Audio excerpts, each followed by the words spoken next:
830-4930 or visit bestdental.org.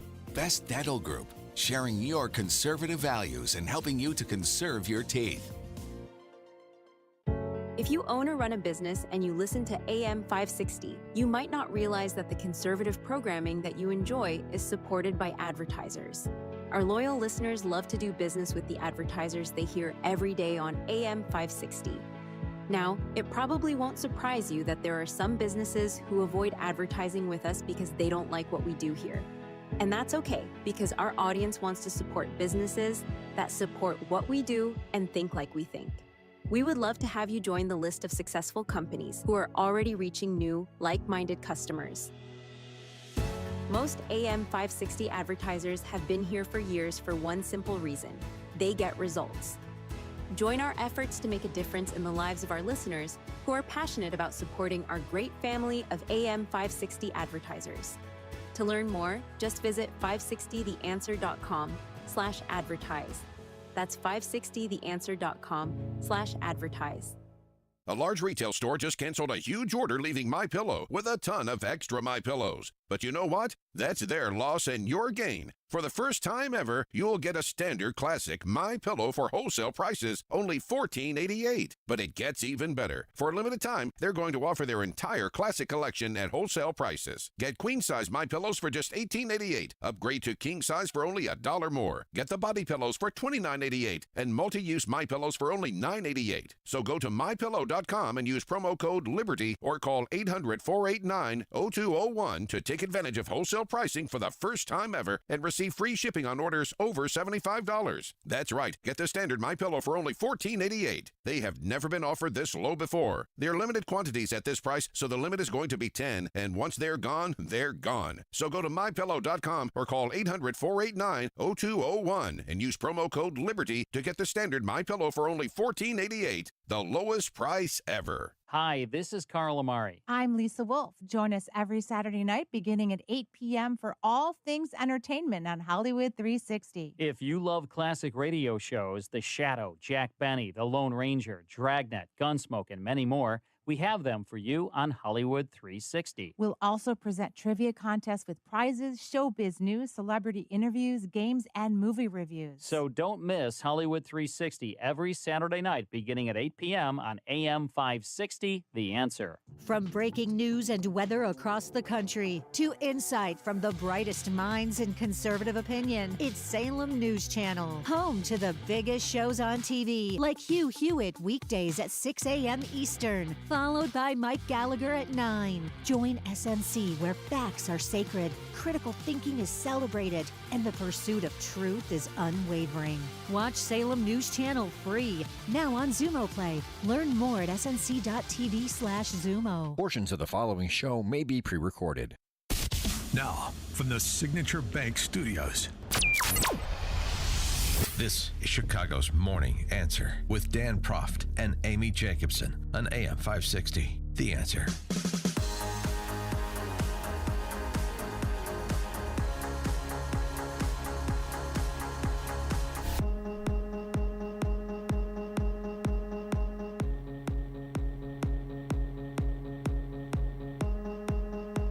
Top of the morning, Dan and Amy. So the Chicago City Council voted unanimously to scrap BLM Brandon's $300 million property tax hike. And this is what Alderman Marty Quinn said about that. What this does is resets the process in short order. So a good day for the taxpayers of the city of Chicago. Man, I tell you what. Who is buying what Marty Quinn is selling?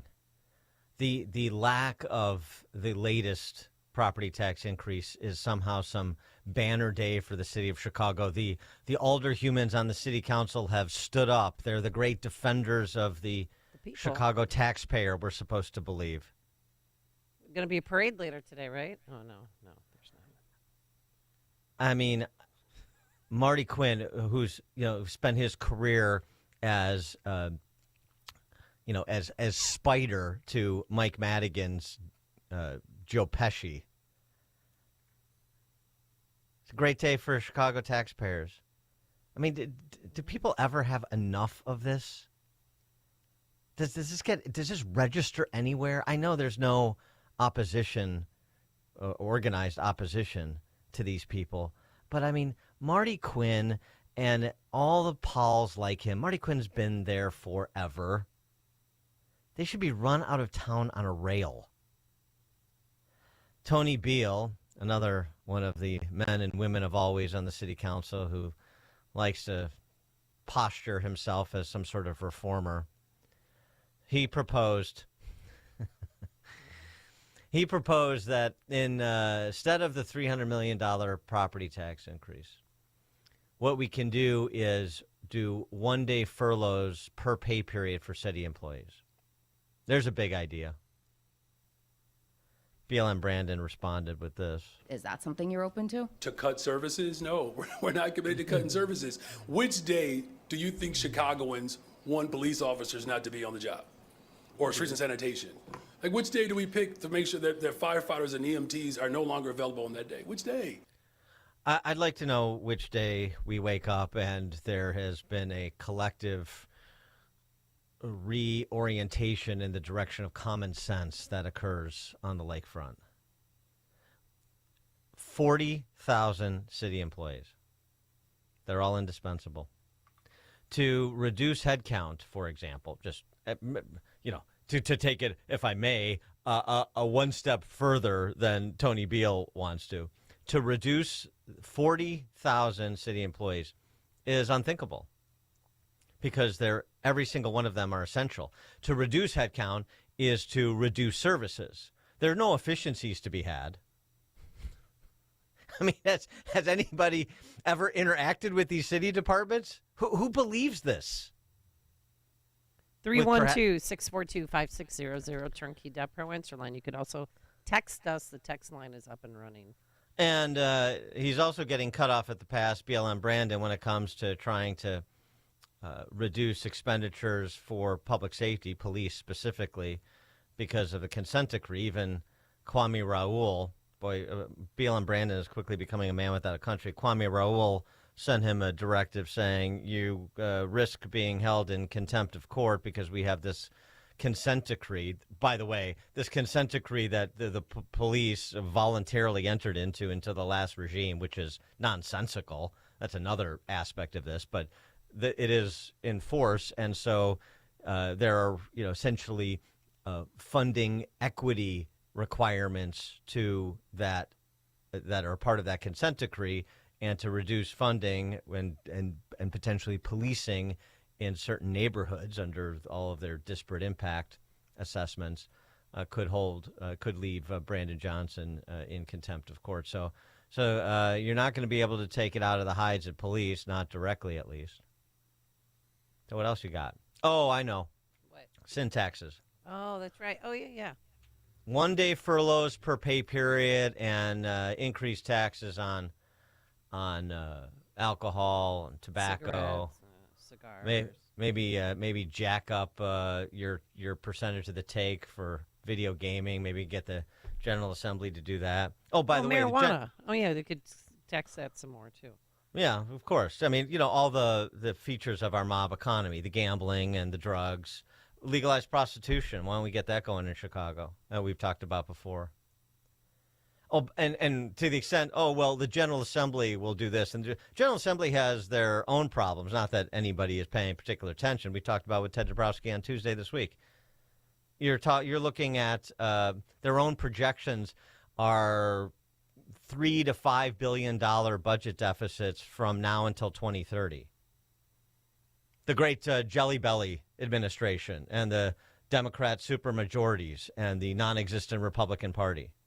And I mean, just so you understand that my attack on the mealy-mouthed do-nothings, the thoughtless, listless, cowardly politicians up and down this state and across the partisan divide, to the extent there is even a discernible partisan divide. Oh, it's not. Here's the big idea coming from Senate Superminority Leader John Curran. He's allegedly a Republican from Hinsdale. Big idea this week. Had a press conference with his leadership team, Chapin Rose to his right and Dave Severson to his left, all the brain trust. spends a lot of time in national campaigns going around the country for someone that likes being governor of the state of Illinois.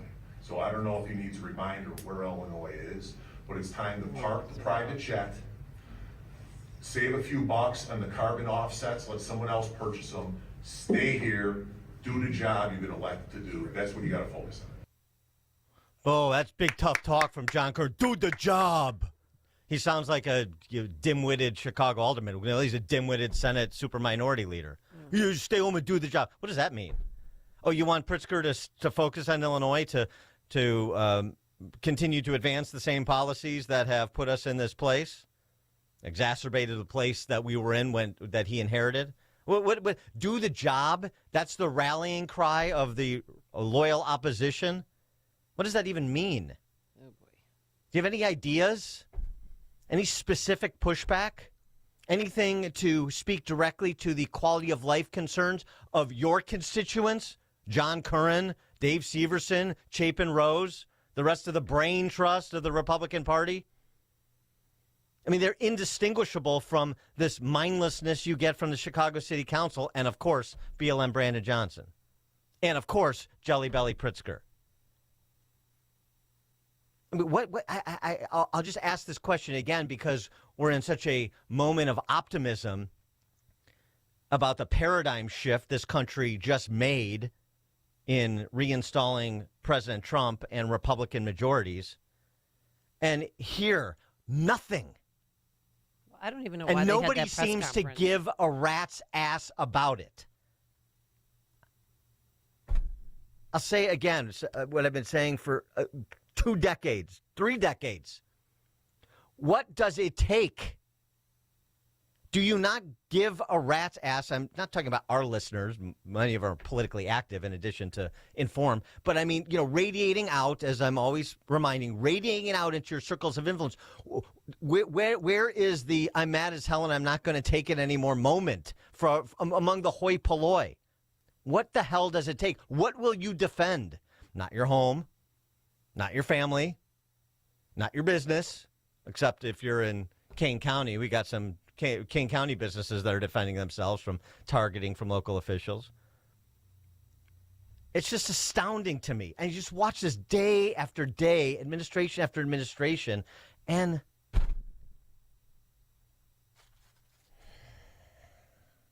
Corey and Woodlawn. Hey, thanks for taking the call, Dan. Good morning, Amy. We need to start looking at the city council as asset managers. The largest asset that individuals have is their home, and these people are managing it like children. And if we don't start waking up, we won't have a home to come home to. Milton Friedman has said this all the time. The true cost of government isn't what government tax. It's what government spends, and he doesn't want to cut spending. Corey, I know you got I know we were talking at Freedom Summit. I know you have a job and you've got property interests. Your entrepreneurial mindset. What would it take for us to get you to run for mayor? I'm not even kidding. I'm not kidding. To be honest with you, Dan, I'm looking to exit. We're looking to get out of this state. We're not looking to stay. All right. Well, what's your time horizon? Are you going to be gone before when do you get elected? 23, 27? 27.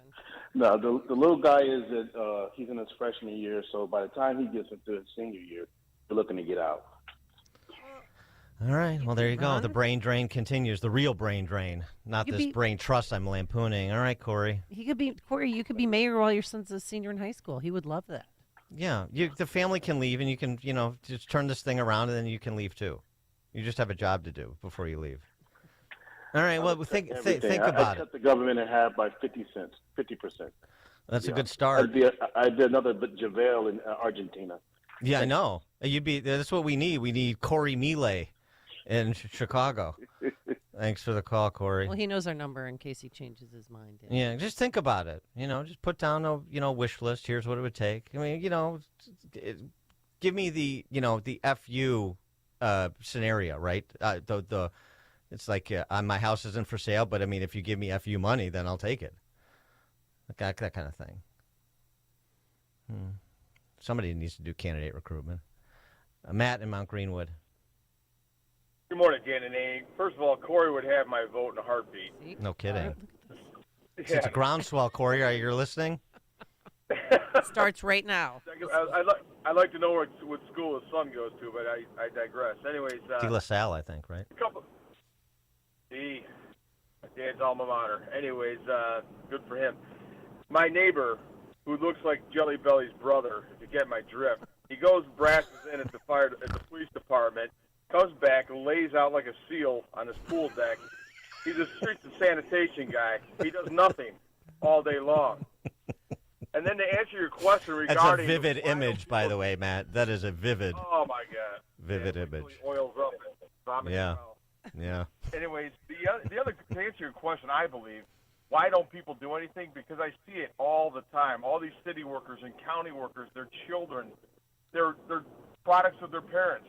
They don't say anything because they're going to get theirs while the ship is sinking. And you can't talk to these people. I try to do it. You can't talk to people. But I know. I know. I mean, that's part of it, Matt. But here's the thing about that, because you've been hearing this for, I'm going to say years. It's like generations at this point. All this, the public sector unions and the public sector employees. Yeah, I know. It's a problem. Not all the public sector employees, but the unions are a problem. The government unions are a problem, and a lot of the rank and file are a problem, too. They don't want to hear it. They're not interested. They're not constructive. Not all, but a lot.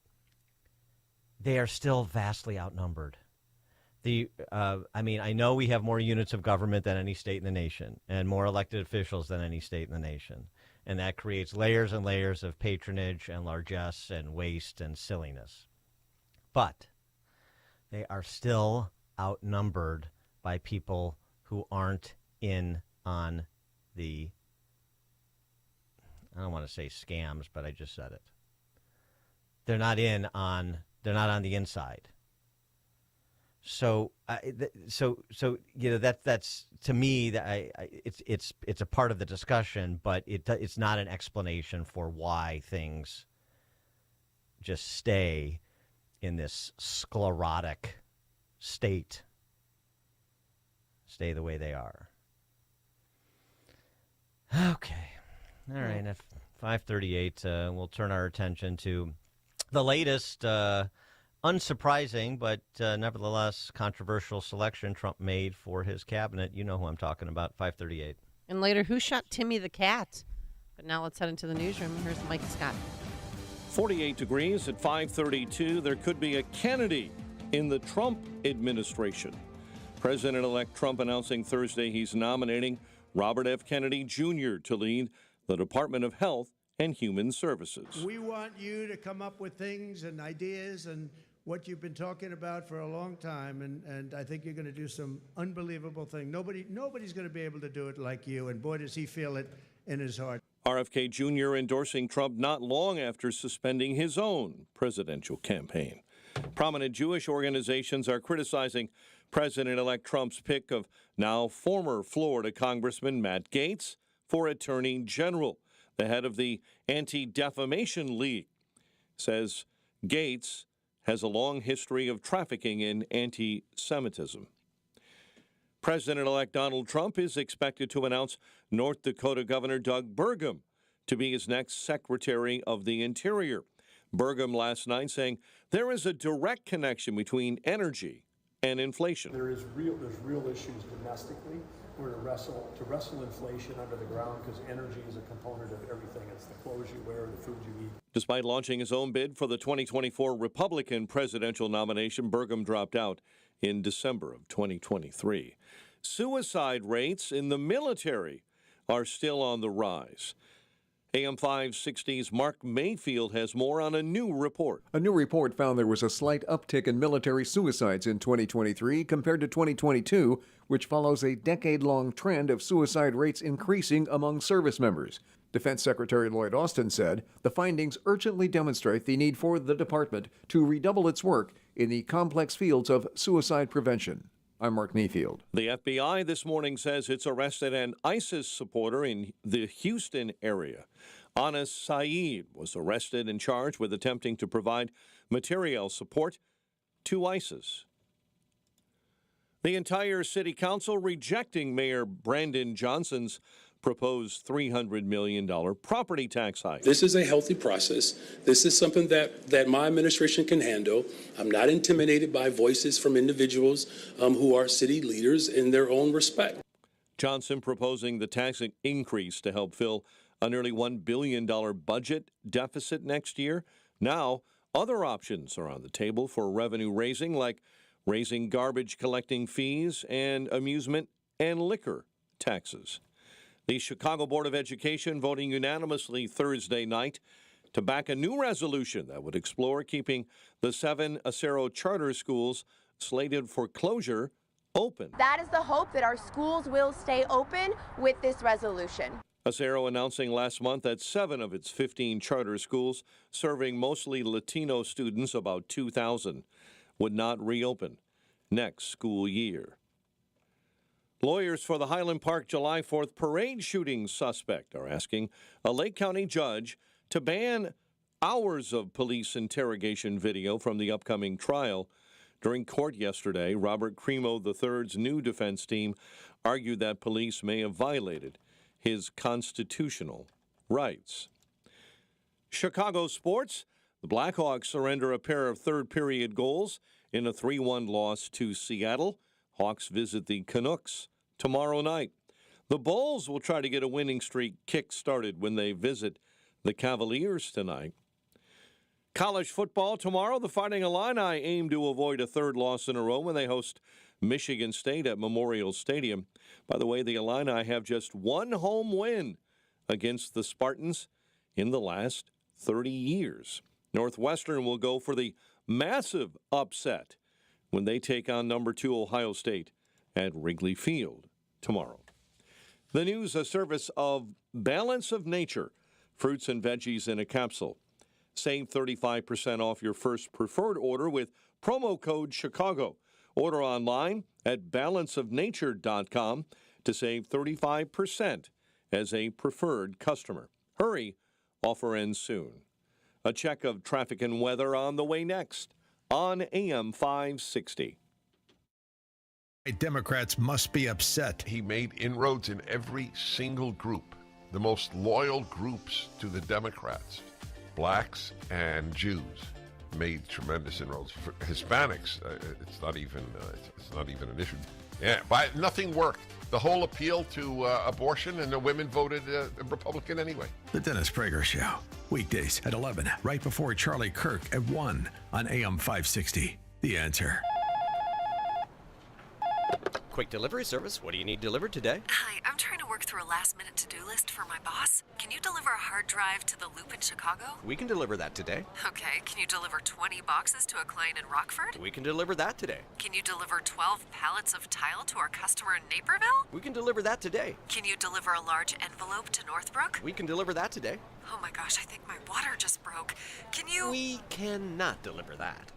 Quick Delivery Service delivers your package no matter the size. More than just a messenger service, Quick Delivery Service is a messenger and tracking service that can also provide scheduled routes for your daily delivery or your air shipment. Trucks are equipped to handle the load and provide ground-level service for same-day delivery. The Quick Delivery Service team of safe, licensed professionals can provide quick door-to-door service for your special delivery. QuickDelivery.com. That's QuickDelivery.com. We deliver that today.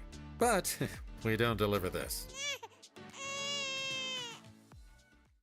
At Balance of Nature, the quality of our products always starts with TLC, tender, loving care. We start by ensuring that only the finest fruit and vegetable ingredients are selected for our supplements. We put our ingredients through an advanced vacuum cold process that removes their moisture. Then they're ground up into a fine powder, encapsulated, and voila! Our fruits and veggies supplements are made just for you with love. And our commitment to care doesn't end there. Our customer care team is here to provide assistance, ensuring that you have the support and guidance you need. It's the tender, loving care you can see, smell, taste, and feel with every delivery. Celebrate this season with Black Friday savings all month long. Go to balanceofnature.com and sign up as a new preferred customer to get 50% off your first preferred set. Go to balanceofnature.com or call 1-800-246-8751 and get this exclusive Black Friday offer by using discount code CHICAGO. When it's time to consider new windows, siding, and doors for your home, you need to look no further. Sebastian Gorka here to tell you about Valdicas. Valdicas has been the trusted name chosen by thousands of homeowners, and they should be your number one choice too. But what's really behind the name Valdicas? Over 25 years of a team dedicated to providing you with the best customer service experience and products that truly bring value to your home. They are a Pella Platinum Elite Status certified contractor for a reason. They have an A+ rating with the BBB, as well as high ratings and positive reviews on both Google and Houzz. Schedule your free in-house consultation at valdicas.com before year end and get 50% off windows, siding, and doors. You heard me correct. 50% off. Valid on product purchase only. Use promo code GORKA24. Don't wait. Book today at valdicas.com for the best in class. It's Valdicas. Is thinning hair or a receding hairline making you self-conscious? Try Hair Grow from New Nordic. Stop feeling embarrassed about thinning hair and start feeling your best with Hair Grow. Let's check the roads. Team Hochberg Traffic Center time, a service of Balance of Nature. Bike inbound 26 from 390 into the old post office. I-57 and the Bishop Ford jamming into the Ryan merge. Indiana Toll Road slowdowns eastbound between I-65 and 15th. Chicago's Morning Answer with Dan and Amy continues next. AM 560 Weather Center forecast. Clouds will give way to sun and a high near 55. 49 right now. Next news at 6. Chicago's Morning Answer continues next on AM 560. The Answer. Now, from the Signature Bank Studios. If you're looking for the latest news, insight into what it means, and the sharpest opinion, there's only one station in Chicago where you can turn, and it's this one. We're AM 560. The Answer. Top of the morning, Dan and Amy. Trump continuing to round out the nominees for his cabinet posts. Yesterday, the announcement, of course, of RFK Jr. for HHS. What do you think? 312-642-5600, turnkey.pro, answer and text line. Well, I thought the big controversy was Todd Blanche, Deputy AG, or Doug Collins, the VA. No, I'm being facetious. Yes, everybody's talking about RFK Jr.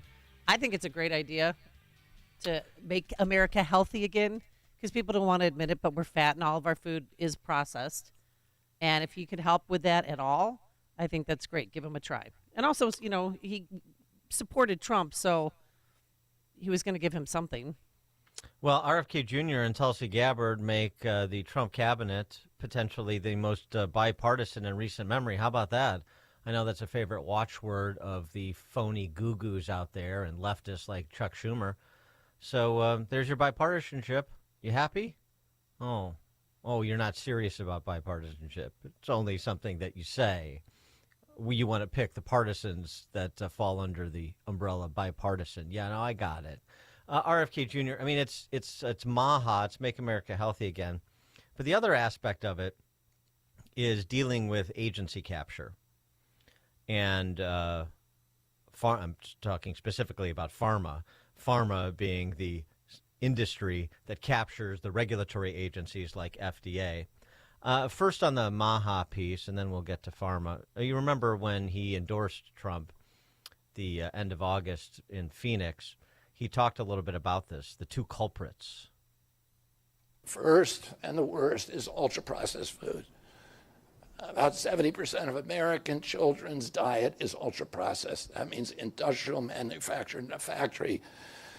These foods consist primarily of processed sugar, ultra-processed grains, and seed oils.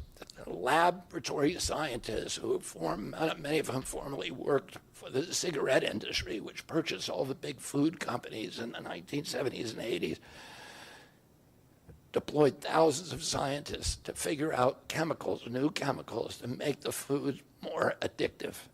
And these ingredients didn't exist 100 years ago.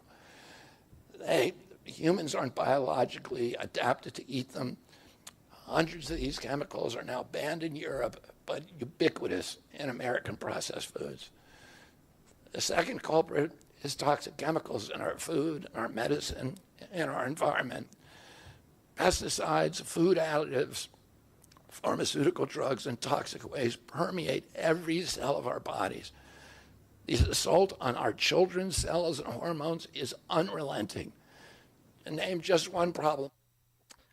And in other videos, he's built upon those two culprits, and he's folded in the FDA when he talks about the quality of Americans' diets. This is what most Americans innocently put into their bodies these days, and most alarmingly, into the bodies of their children. And it's no coincidence that Americans die earlier than Canadians or Germans or Italians or Japanese or Koreans or Australians or most any other comparable country.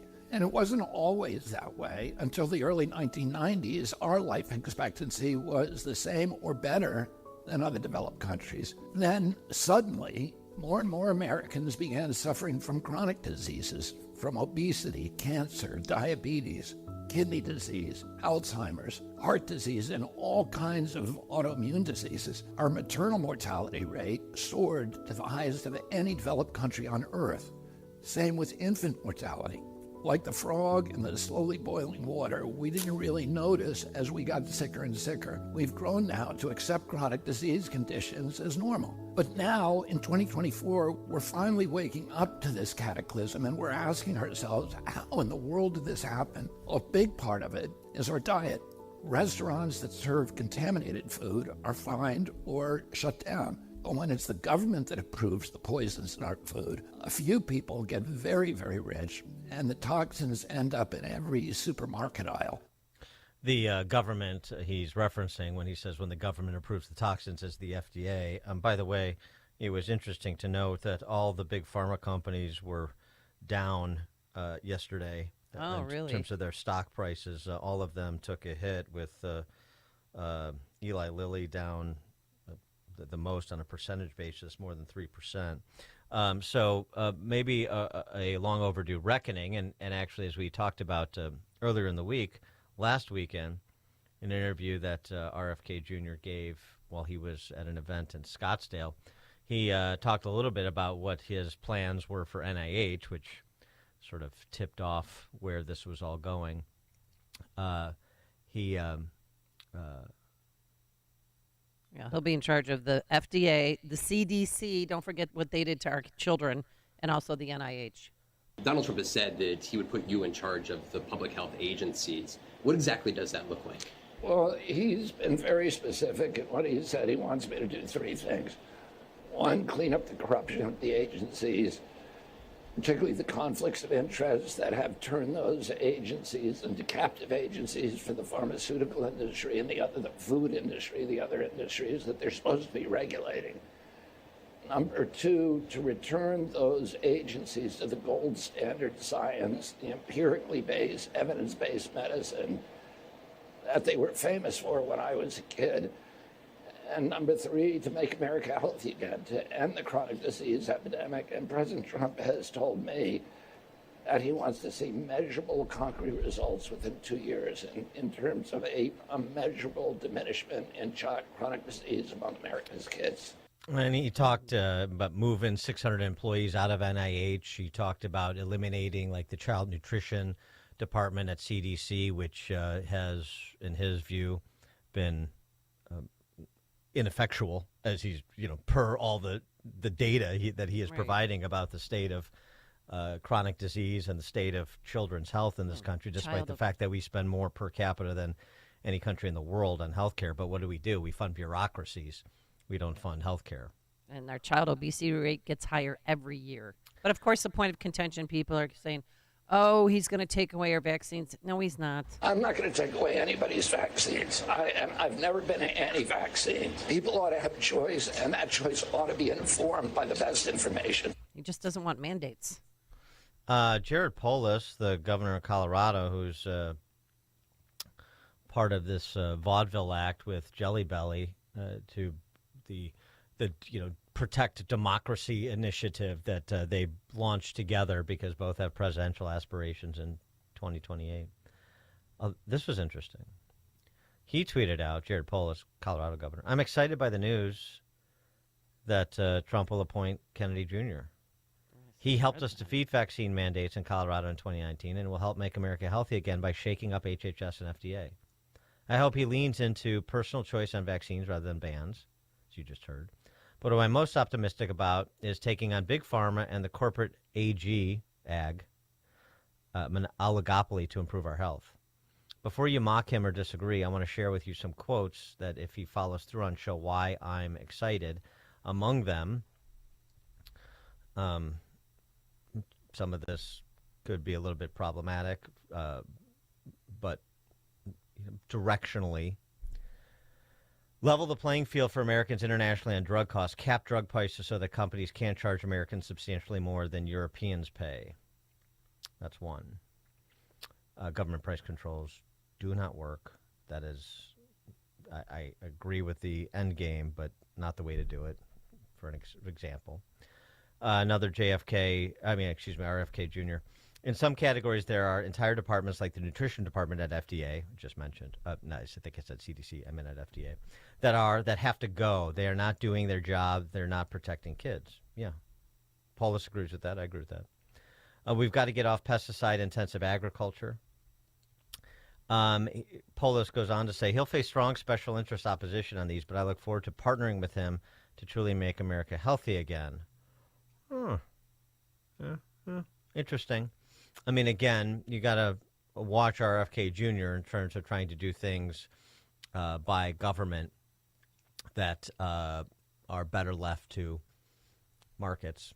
But yeah, I mean, directionally, I like a lot of what he says. And if there's disagreements on the margins, on particular viewpoints he has, I certainly disagree with, his previous statements that where he communicates a belief that vaccines cause autism. That's one. Obviously, we want to keep him away from environmental policy because he's, at least past statements, maybe he's moderated a bit, but past statements indicate sort of the viewpoints of an eco-alarmist and a central planner. Bad combination. But at one point in time, he did say the chemicals in the water could be turning children trans. But even Sanjay Gupta on CNN, had to middle the issue a little bit when it came to RFK Jr. The concerns the medical community, Sanjay Gupta, the self-appointed spokesman of the medical community, the same guy who sat there while CNN panel lampooned Joe Rogan for taking ivermectin during COVID and called it a horse tranquilizer, which it wasn't, and Sanjay Gupta knew it, but he stood there silent anyway. Later, when he went on Rogan's show, he sort of apologized for not saying anything, but he's a worm, Gupta. He's Nonetheless, a suck toy to the network, and he knew it too. Yeah, of course. And you said, nonetheless, it's interesting that he feels he needs to be on both sides when it comes to RFK Jr. There's a lot of concern, Wolf. Even over the last hour or so, I've been getting a lot of notes from people. I mean, I think it's fair to say that the medical community is not monolithic. There's disparate voices here, but they're pretty much in lockstep about the concerns with regard to some of these public health issues and RFK. I think those are that's sort of the big thing. But on the other hand, there's kernels of truth in what he says when he talks about some of the real challenges in our overall medical system. We spend $4.5 trillion on healthcare in the United States, and we don't have very good results to show for that. Some of the worst results, frankly, in the developed world. 70% of chronic disease is preventable, according to some studies, and a lot of that has to do with how we nourish ourselves, the food and the types of food and the toxins in the food and things like that. So, there's, I think, a fair amount of support. I mean, he's not the first person to talk about these issues, but there's no question that not a lot has been done about that. So I think on one hand, you have concerns over his comments on vaccines and the possibility of illnesses reemerging because of that. Yeah. George in Naperville. Yes, Dan, how would RFK Jr. do all this without Fauci? Fauci is science. I've heard He's that. Retired. Thanks for the call, George. Speaking of which, as HHS director, I hope he turns over the tables and the file cabinets at CDC and NIH and claws back all the information that we weren't provided during COVID, and provides, he wants, for example, the documents related to the investigation into his uncle's assassination released. Well, I'd like to get into the bowels of all of these public health agencies and get all of the information that we didn't get in real time, and to the extent that studies haven't been done to make assessments about the policy choices that were made or recommended. Right, or if they were in bed with Pfizer, getting kickbacks. To the extent that those studies weren't done, they should be done. We need a full accounting of everything that happened during COVID, and he can drive that. Do you think he'll be confirmed? Because some Senate Democrats and even Governor Pritzker are not happy. I'll just say RFK is a crank and a conspiracist who should be nowhere near HHS. But we've already heard some very strange things out of this administration. And we know that they're going to dismantle public health. Mm-hmm. Pritzker's going to talk to us about the health. Okay. They're already sliming him, as you would expect. They've the Daily Beast, which is a leftist rag. Dead Bear, Brainworm, and Affairs, the complete guide to RFK Jr. scandals and conspiracy theories. So, they're going to try to slime him up as much as possible, but I bet you he gets confirmed relatively easily. Okay. Steve in Downers Grove. Yeah, good morning, Dan and Amy. Dr. Gupta trained over at Ann Arbor at the University of Michigan years ago.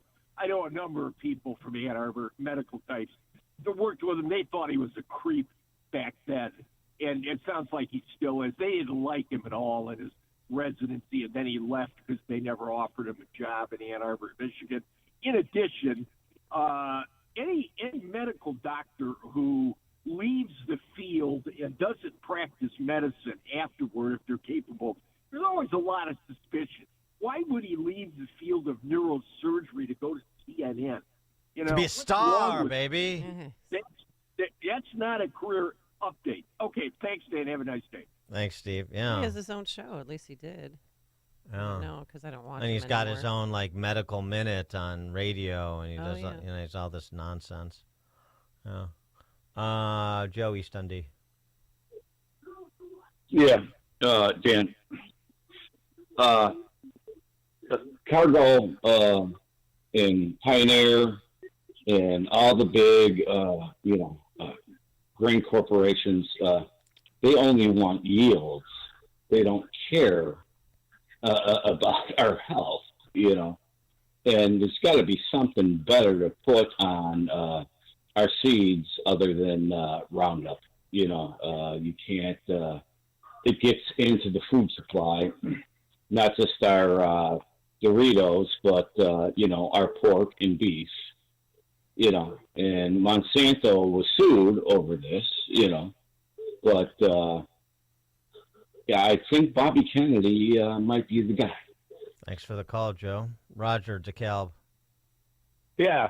Hey, I'm waiting to hear from Chuck Grassley, because Chuck Grassley is behind a lot of these things in the FDA. And I was especially interested to see what, if anything, will happen with the food welfare program run through the FDA, which I think is a completely wrong place for it, because then all this stuff just goes after the public. Have a good day. Thanks for the call. Yeah, well, that's what Polis was talking about in terms of the special interest. A lot of farm state, a big ag state, including Illinois, senators, both sides of the aisle, Wisconsin, Illinois, Iowa, be very interested to see if they can dislodge themselves from big ag and pharma. We'll see. Dan and Amy, Chicago's Morning Answer. The stories you need to know to start your day. This is Chicago's Morning Answer on AM 560. The Answer. Balance of Nature's fruits and veggies supplements, changing the world one life at a time. Going on 72 in July. I swim. I'm a swimmer. I play pickleball, and I play golf. And I have to say, Balance of Nature really, I feel like I could sing. I like the product, and I'm telling a lot of people about it. It's the best stuff in the world. It's good stuff. Celebrate this season with Black Friday savings all month long. Call 1-800-246-8751 or go to balanceofnature.com and sign up as a new preferred customer to get 50% off your first preferred set with free shipping and our money-back guarantee. That's 1-800-246-8751. Don't miss out. Go to balanceofnature.com or call 1-800-246-8751 and get this exclusive Black Friday offer by using discount code Chicago. AM 560, The Answer. All right, coming up on Chicago's Morning Answer. The left smear machine isn't being cranked up just for RFK Jr., Gates, and Gabbard, too. Pick that up at 6:06. But now into the newsroom we go. Here's Mike Scott. The City Council unanimously rejects a property tax hike. WIND Chicago News Time, 6. A great mind. I'm Chris Foster, Fox News. President-elect Trump complimenting and congratulating his Health and Human Services Secretary nominee, Robert F. Kennedy Jr. Kennedy has long been a skeptic of pharmaceutical companies and vaccines. He's also demanded tougher regulations for processed foods. In a statement, the president-elect says for too long, Americans have been crushed by the industrial food complex and drug companies who engaged in deception, misinformation, and disinformation. Kennedy will need to win Senate confirmation and will face questions about plans to reform the FDA and other public health agencies. Fox's Jared Halpern, the president-elect, says he's chosen as his Interior Secretary nominee North Dakota Governor Doug Burgum, former Georgia Congressman Doug Collins to lead the Department of Veterans Affairs, and one of his criminal defense attorneys, Todd Blanche, as Deputy Attorney General. Attorney General nominee Matt Gaetz is trying to rally senator support for confirmation, and it's unclear whether a House Ethics Committee report on him will be made public now that he's resigned as Florida congressman. Fox News learning through multiple sources that former Congressman Matt Gaetz has been making calls to those who will decide if he can serve in the Trump administration. Gaetz has been tapped by President-elect Trump to be Attorney General. One source says Gaetz has been talking to a lot of senators. Several Republicans have expressed concern with Gaetz's nomination, while those who support the pick say he can bring about reforms to the Department of Justice. President-elect Trump has floated the idea of using a recess appointment to get some of his nominees confirmed without Senate approval. On Capitol Hill, Ryan Schmelz, Fox News. President Biden is among world leaders representing 21 countries at the Asia-Pacific Economic Cooperation Forum today in Lima, Peru. He meets today with the leaders of Peru, Japan, and South Korea. China's President Xi tomorrow. The G20 summit's next in Brazil. America's listening to Fox News. 48 degrees at 6:02 on AM 560. The Answer. Good morning. I'm Mike Scott. The entire Chicago City Council rejecting Mayor Johnson's proposed $300 million property tax hike, all part of his proposed budget. Aldermen voting 50-0 against the proposal without debate yesterday. During public comment, Chicagoan Tyler Cruz says it is obvious why the city is in a fiscal mess. We're relying on casinos, we're relying on property tax increases, instead of addressing the true issue, which is we have an addiction to spending. We do not have a revenue issue. We have an addiction to spending. Johnson proposed the tax increase to try and fill a $1 billion budget hole. Hip-hop artist Lil Durk is pleading not guilty to murder for hire charges. Durk Devontae Banks is accused of paying 5 associates of his Southside hip-hop collective to kill a rival rapper. Prosecutors have requested Banks be held in custody pending trial. Lawyers for the Highland Park July 4 parade shooting suspect are asking a Lake County judge to ban hours of police interrogation video. Robert Cremo III's new defense team arguing police violated his rights by not giving him information that may have prompted him to stop talking. Cremo's parents say an attorney was made available to Robert Cremo III. Cremo's parents made brief comments after court. No, he wasn't. How do you know that? So I conferred with him at a later date. Cremo the father, saying his son was not made aware that an attorney was available to him. Prosecutors have played about 20 wiretap conversations Thursday in the ComEd and racketeering trial. Former Illinois Speaker Michael Madigan and co-defendant Michael McLean Fidel Marquez left the witness box after expressing concern that recently hired ComEd CEO Joe Dominguez would not approve of ComEd paying for subcontractors who did little or no work. Marquez made the comments on an FBI wire. At that hour, he's got his ex-prosecutor hat on. He's going to say, we can't do this. Government attorneys indicate former Chicago Alderman Danny Solis is expected to testify next week, beginning on Monday. The chairman of the University of Illinois Board of Trustees is retiring. Donald Edwards is retiring from the board after 8 years, including the past 6 as chair. Edwards is the CEO of FlexPoint Ford, a Chicago-based private equity investment firm founded in 2004. Chicago sports, Blackhawks lost to Seattle 3-1. Bulls take on the Cavaliers tonight. College hoops action tonight. Northwestern hosts Eastern Illinois. Loyola is at Princeton, and DePaul welcomes Duquesne. Garrett Crochet taking home some hardware. The White Sox ace won the AL Comeback Player of the Year. The news, a service of Balance of Nature, fruits and veggies in a capsule. Save 35% off your first preferred order with promo code Chicago. Order online at balanceofnature.com. Use coupon code Chicago to save 35%. Hurry, offer ends soon.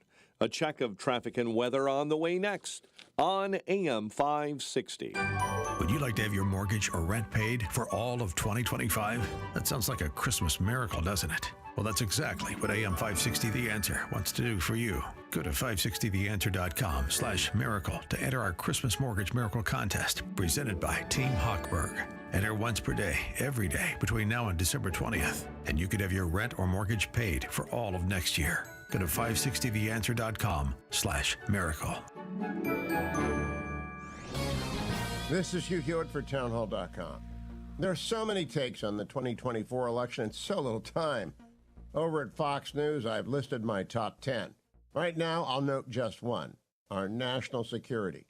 Americans know our national security is endangered by China, Russia, Iran, North Korea's axis of dictators, and we don't like the prospect of being number 2 or even being tied for number 1. Peace through strength is the best option for the president-elect to follow, and to do so with a sweeping set of goals. The rapid expansion of our fleet, especially under the seas, should be a priority, along with the ongoing development of asymmetrical weapons and systems. The selection of Florida Congressman Green Beret Mike Waltz as the National Security Advisor and Pete Hegseth as the Secretary of Defense indicate the Trump team is serious. These are good men, and they are serious men. I hope all his senior appointees at DOD commit for the entire 4 years. The nation needs them. I'm Hugh Hewitt. A great smile can make you feel happy and confident. So when you consciously conserve your teeth, that glowing smile will show through. At Best Dental Group, doctors Economos, Gavalis, and their staff are ready to help you create that perfect look or maintain the one you have now. Along with general dentistry, Best Dental Group is a multidiscipline practice with an orthodontist, periodontist, and prosthetic specialists on site. They use the newest breakthroughs in dental technology such as titanium implants, Invisalign clear braces, and laser treatments. Don't let fear get in the way. They can recommend sedation to make your experience as comfortable as possible. Best Dental Group is located in historic downtown Bartlett and is a multilingual office. Call 630-830-4930, 630-830-4930, or visit bestdental.org. Best Dental Group, sharing your conservative values and helping you to conserve your teeth. Support our police and hire the police to personally protect you. You've watched the news. Rising crime has been affecting our everyday lives in Illinois more and more these days. Blue Star Security can protect you, your business, or your place of worship. Blue Star Security is the only security company in Chicago with over 900 off-duty police officers, all W-2 employees. I'm Anthony Varchetto, president of Blue Star Security and a 20-year law enforcement veteran. The Blue Star team is made up of over 900 state-certified active and retired law enforcement professionals. We serve businesses and private organizations with supply chain and special event security, and also protect our loved ones at places of worship and schools all across the Chicagoland area. Blue Star Security's technology allows mobilization of off-duty officers quickly and efficiently. Our primary mission is to provide unparalleled protective services for each assignment with integrity, while maintaining our commitment to community service in the Chicagoland area. Visit online to schedule a free security consultation at bluestarsecurityllc.com. That's bluestarsecurityllc.com. 6:09, Team Hochberg Traffic Center time, a service of Trimlight Chicago. Don't let hanging holiday lights get you in a Scrooge mood. 'Tis the season to save time, money, and energy with permanent, programmable holiday lighting for your home. Get your free quote today at trimlight-chicago.com. Kennedy at 30 minutes, O'Hare into the Burns Circle interchange. Dan Ryan, 22 minutes, 95th into the Circle. Accident outbound Bishop Ford at the Bolbian Woods Forest Preserve, or better known as Doty Avenue. Chicago's Morning Answer with Dan and Amy continues next. Now your official Chicagoland weather forecast. Clouds give way to sun, high 55. The moon out tonight, beautiful, low 43. Currently 49. Next news at 6:30. Chicago's Morning Answer continues next on AM 560, The Answer. Now, from the Signature Bank Studios. This is Chicago's Morning Answer with Dan Proft and Amy Jacobson on AM 560, The Answer.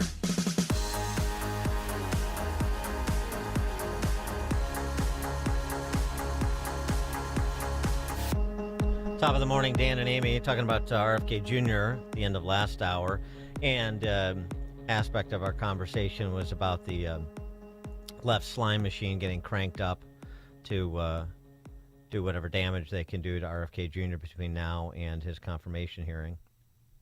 Try and derail him. Some aren't interested to do that. Tulsi Gabbard, same deal.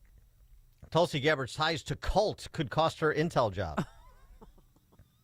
Says very much. Please explain, Dan. Yes. Very much has the Ben Carson feel. Ben Carson's a Seventh-day Adventist. It's a cult. Oh my goodness. Gabbard and her husband are allegedly connected to the Science of Identity Foundation, whose former members described worshiping its leader as God's voice on earth. I mean, that's not exactly unusual concept for organized religion. By the way, I thought Tulsi Gabbard was practicing Hindu. Not that I particularly care, but I'm just saying. This is where the left is coming from. They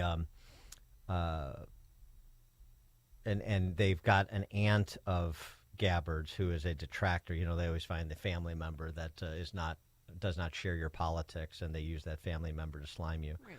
Once I find my niece's. This is her aunt or great aunt. Once again, I find my niece's a parent pension for parroting extremist toadies such as Tucker Carlson and vile strongmen such as Vlad Putin to be problematic and deeply troubling. It gives me no pleasure to note that Tulsi's single governing principle seems to be expedience, which is in effect no principle at all. Mm-hmm.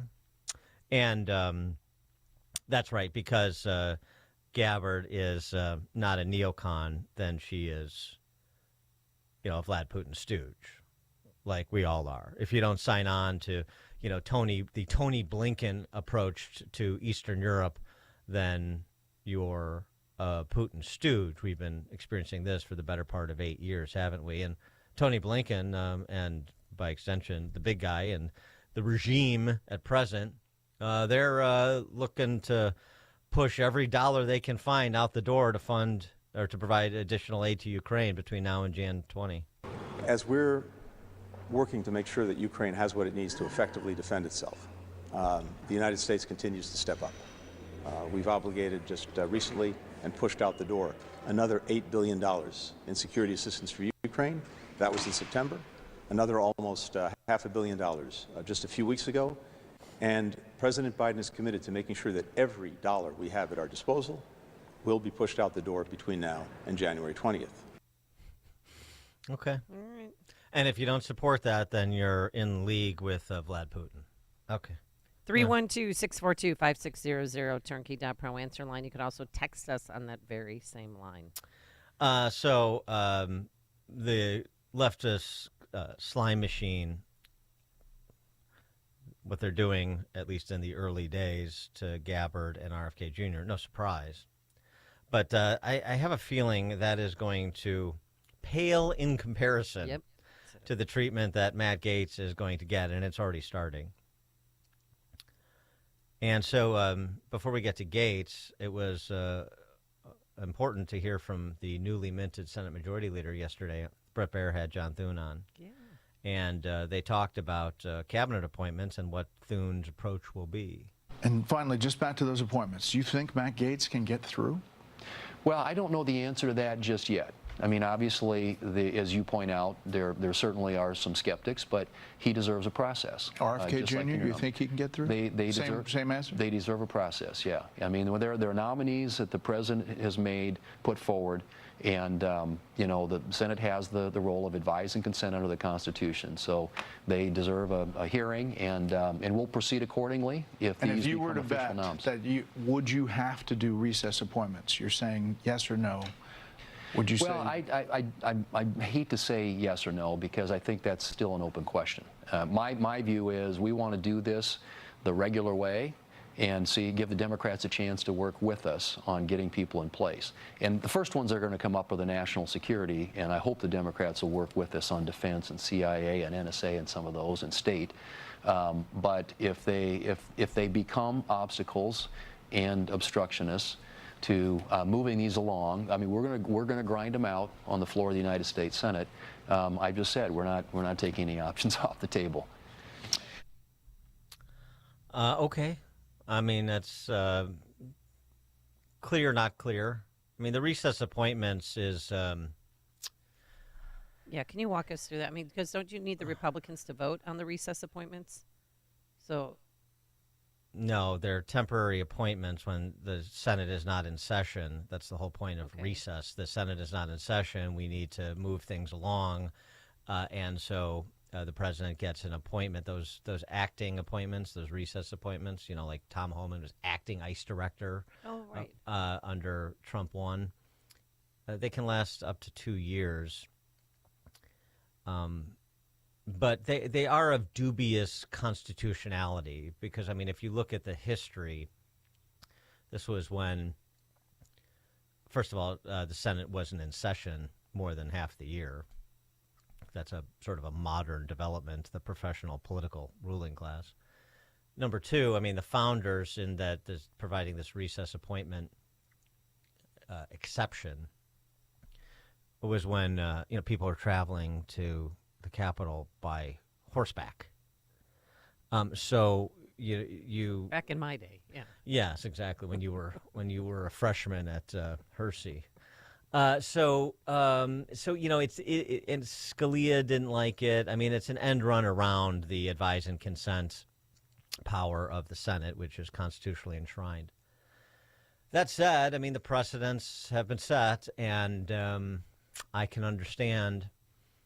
Pushing the envelope here, you know, with all this, there's a lot of hand-wringing about setting a precedent, and the left will do the next time you have a leftist president, they'll do that to end run the advise and consent power of the Senate for leftist nominees and so on and so forth. Yeah. Well, one senator who's not on board yet is Kevin Cramer he's a Republican, obviously, from North Dakota. He's got a really steep hill to climb to get lots of votes, including mine. Yeah, we'll see. I mean, it's a lot of posturing. You want to appear independent. A lot of these senators behave that way. Dick Blumenthal tweeting out, I know 5 to 10 Republican senators who won't vote for Gaetz. Yeah, well, we'll see. We'll see when it comes right down to it. We'll see what comes out. We'll see how Gaetz handles himself in the run-up to the confirmation hearing, in addition to at the confirmation hearing. What was it? And what the congressional report that was supposed to come out today, but he resigned on Wednesday, so it's not coming out. Well, Durbin's already asking for it. I mean, they're going to get the details of it. There's already reporting on what's central there. A woman at the center of a years-long Justice Department investigation into sex trafficking allegations surrounding Gaetz testified to the House Ethics Committee. The now former Florida congressman had sex with her when she was 17 years old. She's now in her 20s, it is reported. Okay. So because I don't know this offhand, but I looked it up because of the nature of this story. But the age of consent in Florida, because it varies from state to state, is 18. So technically, if she's telling the truth, that would be statutory rape. But the Department of Justice already looked into it, and he wasn't charged with anything. Correct. So clearly, were we going to have another Blasey Ford situation where she comes back and they have her testify during the Senate hearing? Well, I don't want to see that again. Yeah, well, might have to. Who knows? Possible. I mean, she's maintained her anonymity to this point. Who knows? That could change. Bill Haggerty, the Republican senator from Tennessee, was on with Mrs. Greenspan on MSNBC, and they went back and forth on this. First, just Haggerty on Gates, and then we'll get to Andrea Mitchell giving you a preview of what you're going to be hearing for the weeks to come. There has been no one better at channeling the American public's frustration with the weaponization of the Department of Justice than Matt Gaetz. You can understand the president's frustration with the DOJ. During his campaign, during his first campaign, they used a fake Clinton dossier to spy on him. Look at what happened in the first Trump administration. This whole fake Russiagate hoax, the DOJ investigated him for years doing that. In 2020, the DOJ went to big tech and had them censor Hunter Biden's laptop to throw the election toward Joe Biden. And if you think about what just happened in 2024, the DOJ, their colleagues around the country, they brought 5 different cases to try President Biden's top opponent, President Trump. I can understand his frustration in wanting to put an agent of change in place. I'm not surprised at all. Mm-hmm. Before everybody just said, he has no chance and the Republicans are going to bail on him, you're hearing some of the usual suspect Republicans expressing doubt, or even in the case of Murkowski, essentially saying she won't support him. But we'll see. This is a test for Thune, too. And Trump has a lot of political capital to spend right now. And he's not the only one. And some of these weak-kneed GOP members of the Senate are up for re-election. So, we'll see how this develops over time.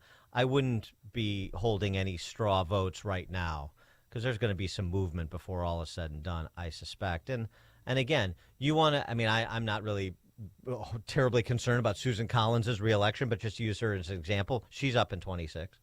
So, maybe you can structure a vote, Thune could, where you find if you need to make 3 exceptions to vote against Gaetz to get him through, structure the vote. Okay, Collins, we'll give you a pass if that's what you think you need to set yourself up for re-election in Maine.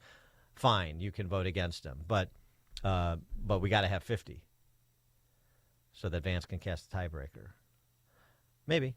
Anyway, back to Andrea Mitchell as a preview of what you're going to hear from the left in the weeks to come, and never Trumpers too, but I repeat myself. His personal record, there are questions about him.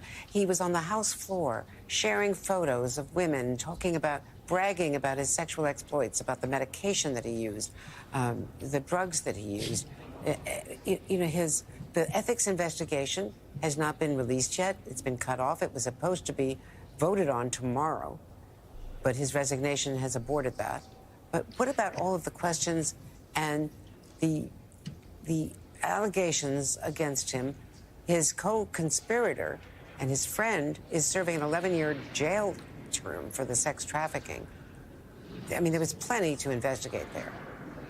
Andrea, you said it yourself, these are allegations. It's amazing that you're more upset about allegations than you are about the weaponization of the Department of Justice. The American public has completely lost faith in the DOJ. Think about it. The DOJ sending their agents to spy on the parents who go to, the school board meetings. It's just amazing. As the American public has seen all of this, they see somebody like Matt Gaetz who's willing to stand up and call it wrong, and President Trump's willing to put somebody in place that will change all of this. That's what the American public voted for. Mm-hmm. Andrea Mitchell calling Gaetz his co-conspirator got sentenced to 11 years in prison. Oh my what God! What co-conspirator? He's where has he been accused, much less prosecuted as a conspirator to any illicit activity? He hasn't. But of course, Andrea Mitchell doesn't care about those things. This is the slime machine. Craig in Mount Greenwood. Oh, good morning, Dan and Amy. Thank you very much for taking my call.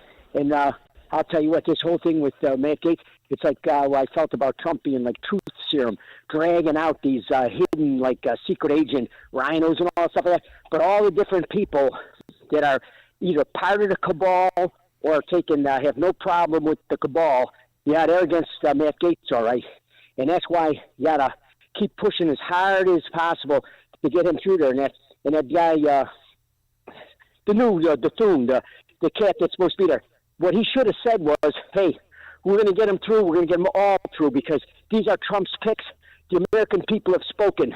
They want change. They want this to happen. Yeah, we're going to get him through. He was talking his mumbo jumbo. You can tell right away he's showing himself to be no good. Well, thanks for the call, Greg. I'm not a huge John Thune fan. I know Amy is because he's apparently good looking. He is. Him and David Gerken, they're both hot. He like gives off an Undertaker vibe to me. Yeah. David Gerken. Oh my God. I know. I haven't even seen him. They left him out this election cycle. I hope he's his doing head well. is like his neck blew a bubble. At least I don't anyway. think Adam Schiff is hot. That's a start. No. But back to John Thune. Yeah, he seems like I don't know. I'm not Mitch McConnell. I'm not a big fan of it, but I mean, I can understand where he's not going to make a commitment on recess appointments yet, and let's let things breathe a little bit. The confirmation hearings aren't happening tomorrow. They start with national security, as he mentioned. So setting that aside for a second, the Matt Gaetz, he generates this sort of reaction because of things like this. Which is one of my favorites, actually. Is it safe to say that based off of your comments, you're suggesting that these women at these abortion rallies are ugly and overweight? Yes. What do you say to people who think that those comments are offensive? Be offended. You know who he reminds me of there? Why did he do that? That's hysterical. You know who he reminds me of? Who? Trump. Yeah. Yep. Yeah. You seem to be indicating these pro-abortion women are fat and ugly. Yes, that's what I'm indicating. And people are offended, be offended. I mean, I kind of like it. I got to tell you, I kind of like it. But I can understand why that he can be. I can understand. I don't know him. We've had him on the show a couple times. I don't pretend to know him, but you can see and understand how he could grate on some, including on his own side. It's a little bit like what did Krzyzewski say about Christian Laettner when he went to the NBA? Something like it all depends on how you handle him. He can light your team on fire or he can burn it down. So there's a little bit of that sort of, Gates' human nitroglycerin. I can see that, but he is sharp. He is quick on his feet. And even though he doesn't have a background as a prosecutor, I mean, it's exactly what you heard from Senator Haggerty from Tennessee, change agent. It's time to bust some people up over there. And, I mean, by the way, look what happened yesterday. The FBI raiding the CEO of Polymarket. What was that about? It's technically, I guess, under this deal that Polymarket has with the CFTC, they are not allowed to have U.S. customers. There was like $3.5 billion bet on the election at Polymarket, 1.5 on Trump, and whatever, $3 billion, 1.5 on Trump, and $1 billion on Kamala, something like that. Anyway, but they're not allowed to have U.S. customers. But so much of the action is done anonymously with crypto. But, it's just like this, all under the idea of this is election interference because people are betting on the election. How's that election interference? Kash Patel, he was on Newsmax the other day. Kash Patel, rumored to be the incoming FBI director. We'll see. Rumored. And by the way, this starts to go back to the conversation we had about Hegseth and Gates, too, about the team, the upper level inner circle team that you surround Gates with at DOJ, that you surround Hegseth with at DOD. Kash Patel does have a background as a prosecutor, and he suggests a few things just to wet the whistle what needs to be done at FBI. Take a listen. One of my biggest personal recommendations is you shut down the FBI headquarters building and open it up the next day as the Museum of the Deep State. And you send those 7,000 agents in the headquarters building downrange to chase down rapists, to chase down murderers, to chase down drug traffickers, and let the cops be cops on the streets across America. You keep a small contingent in Washington, D.C. That's step one. You get rid of half of the legion of lawyers and special counsels that exist within the FBI to do one thing, to corrupt and obstruct government oversight from constitutionally applicable committees in Congress. And another aspect of it real quick is one of the biggest institutions in the FBI that has been troubled and politicized and weaponized has been their intel component. We have an intel agency. I don't need it to be redone within the walls of the FBI. We've shown when we've given them that power what they do to it. They unlawfully surveil a president and his candidate. So those are three quick things that we could rattle off. That would be my recommendation to reform the FBI. There's many more. I like all that. I like all that a lot. And what the American people want. I mean, we voted for this, so. And by the way, too, implementing the change. Just in terms of the team, Todd Blanche, nominated for Deputy Attorney General yesterday by Trump, who is his criminal defense attorney in the Manhattan case. I mean, this is, putting experienced lawyers with a background in criminal law, around Gates at DOJ, for example. It starts to fill in some of the blanks. We'll see. Dan and Amy, Chicago's Morning Answer. Listen to Dan and Amy on your smartphone. Download the AM 560 mobile app today at 560theanswer.com/mobile. Balance of Nature's fruits and veggies supplements, changing the world one life at a time. Maybe if I'm going on a long hike, several hours, I like to bring some Balance of Nature. That's some good stuff, I'll tell you. I've always was taught to eat very healthy growing up. My family was Italian and Greek. We had vegetables and fruits all the time growing up. I feel wonderful. I feel terrific. I love your commercials. I think it's a wonderful way to do this. Celebrate this season with Black Friday savings all month long. Call 1-800-246-8751 or go to balanceofnature.com and sign up as a new preferred customer to get 50% off your first preferred set with free shipping and our money-back guarantee. That's 1-800-246-8751. Don't miss out. Go to balanceofnature.com or call 1-800-246-8751 and get this exclusive Black Friday offer by using discount code Chicago. AM 560, The Answer. All right, coming up on Chicago's Morning Answer. At 6:36, how about a little bit of a cleansing break with something a bit lighter, like an installment of Why Dan Props a Single. 6:36. Okay. And later, Dan, silent no more. There is going to be a President-elect Donald Trump protest in Chicago. Ooh. But now let's head into the newsroom. Here's Mike Scott. 48 degrees at 6:32. President-elect Donald Trump choosing several new cabinet members yesterday. Fox's Madeline Rivera with the latest this morning. Robert F. Kennedy Jr.'s nomination comes as no surprise.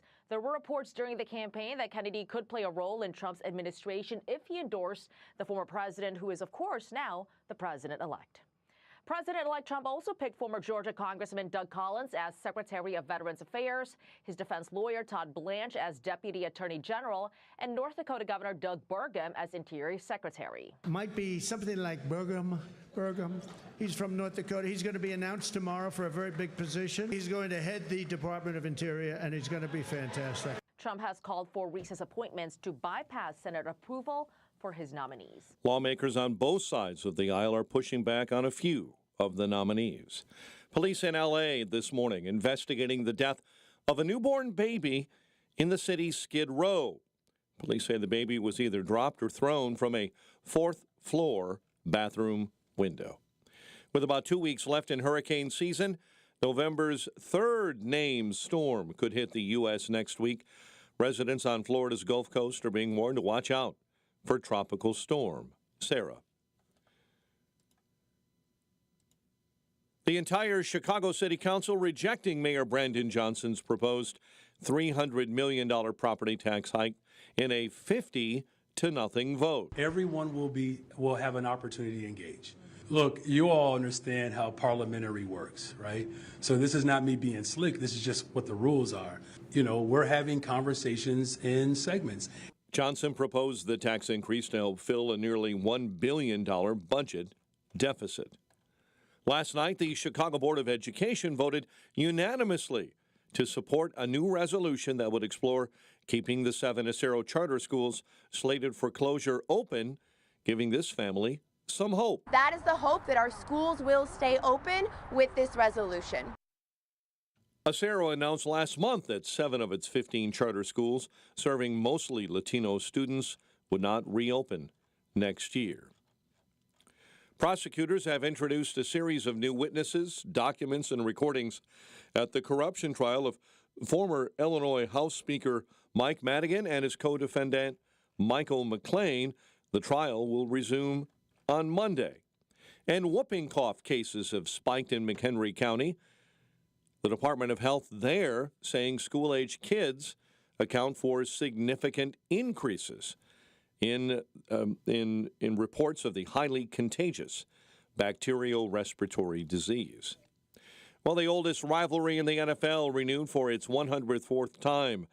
On Sunday, when the Bears host the Packers, Eagles kick off Week 11 with a 28-16 home win over Washington last night, and the Blackhawks fall to Seattle 3-1. The news has service of Valdecast Windows for the discerning homeowner looking for high-quality and professional-level window replacement service. Contact Valdecast Windows, your award-winning Platinum Elite Palace-certified contractor. Visit Valdecast.com.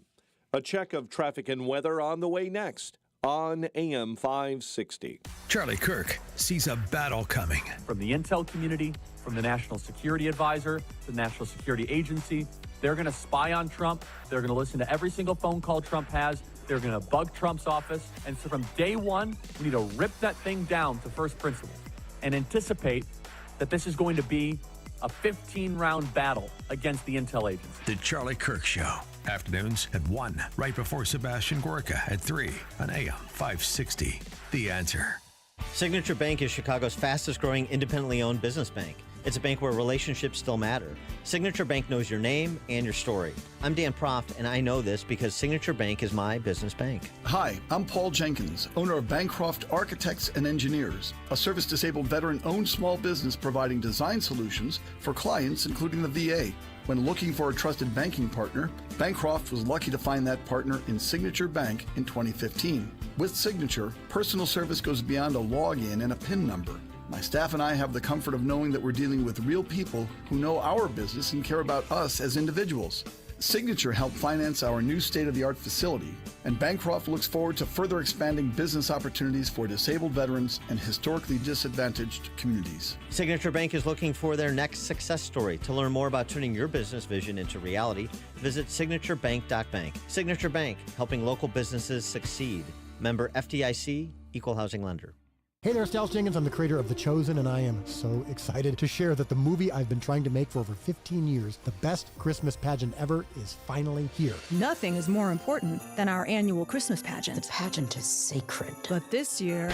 The Herbans are absolutely the worst kids in the history of the world. It might be the first Christmas pageant in history where Joseph and the wise men get in a fight. Now that's a pageant I'd actually like to see. Based on the classic book, The Best Christmas Pageant Ever is now playing. Enjoy. Rated PG. Parental guidance suggested. The instability of our economy after this election has many worried. Stocks and bonds could be the first to collapse. Gold has been a safe haven asset for generations. At Premier Gold, we specialize in helping those with a 401k or other types of retirement accounts convert their vulnerable paper assets into physical gold. Today, we'd like to send you a free gold election kit to help you decide if this is right for you. Call 606-800-8000. Premier Gold is not a financial advisor. Please consult with your advisor before investing. Call 606-800-8000. If you have high blood pressure, listen to this story. Ira was given a grim diagnosis about his blood pressure. His doctor warned it's sky high. If he didn't get it down in 3 weeks, he was going to need surgery. So Ira began exercising, went on medication. But what seemed to be the miracle change, his diet. After thorough research and consulting with a nutritionist friend, Ira concocted a juice from foods that work like natural blood pressure medicines. 2 weeks later, his blood pressure dropped 30 points. What helped save Ira's life, amazed his doctor, is now available to you. Ira and his nutritionist founded 120 Life, a delicious juice and powdered mix with natural ingredients that have shown to lower blood pressure. Try it yourself risk-free with a 2-week trial pack. Go to 120life.com and use coupon code 560 to save 15% and get free shipping. They're so sure it can noticeably lower your blood pressure in 2 weeks, they'll give your money back if you're not satisfied. Order now, 120life.com. Use coupon code 560 at checkout. 6:39. Let's get an update on the roads. A service of Audible. Make sure you take Audible on your next flight. Travel with an incredible selection of audiobooks, podcasts, and originals all in one app. Sign up for a free trial at audible.com. Pretty smooth on the Kennedy, 40 minutes in to the Circle from O'Hare. Dan Ryan, 23 95th into the Burns Circle interchange. I-80 vehicle fire eastbound between Parker and Maple Road. Chicago's Morning Answer with Dan and Amy continues next. AM 560 Weather Center forecast. Clouds will give way to sun, high 55. The moon out tonight, low 43. 49 at O'Hare. Your next news update at 7. Chicago's Morning Answer continues next on AM 560. The Answer. Now, from the Signature Bank Studios. Only the biggest stories, only the biggest guests, and only the biggest opinions. This is AM 560, The Answer. Good morning, Dan and Amy. Bill Ackman keeps talking, the billionaire investor and Trump convert. He was on Megyn Kelly's podcast, and he just continues to talk because he's just so excited that the animal spirits are back. Teams of their businesses are extremely optimistic. Even those that have voted against Trump are excited about what's going to happen with the economy. So I think we're going to have a big economic boom, and actually freeing up a meaningful number of government employees to make them available to the private sector will actually help manage the potential for inflation. So the cost cutting is one thing, but making the government more efficient on regulatory approvals. You think about how difficult it is in America to build a bridge, a highway, a house. The faster, if you can accelerate construction, obviously that has a huge impact on infrastructure, the fluidity of the economy, driving demand, and actually I think freeing up government workers to step into some of these roles that will be created will actually help the economy manage through this period. I don't disagree with any of that. Let's see what Jim Urio thinks. Jim Urio is the host of the Future's Edge podcast. He's also a special contributor to wirepoints.org. Jim, thanks for joining us. Appreciate it. Thanks for having me. I love that he said freeing up government workers as a euphemism for firing government workers. Right. That's a gentle way to say it. They want to spend more time with their families, Jim. Releasing them back into the wild. Yes. Yeah. What do you think? I mean, are you as enthusiastic about the prospects as Ackman?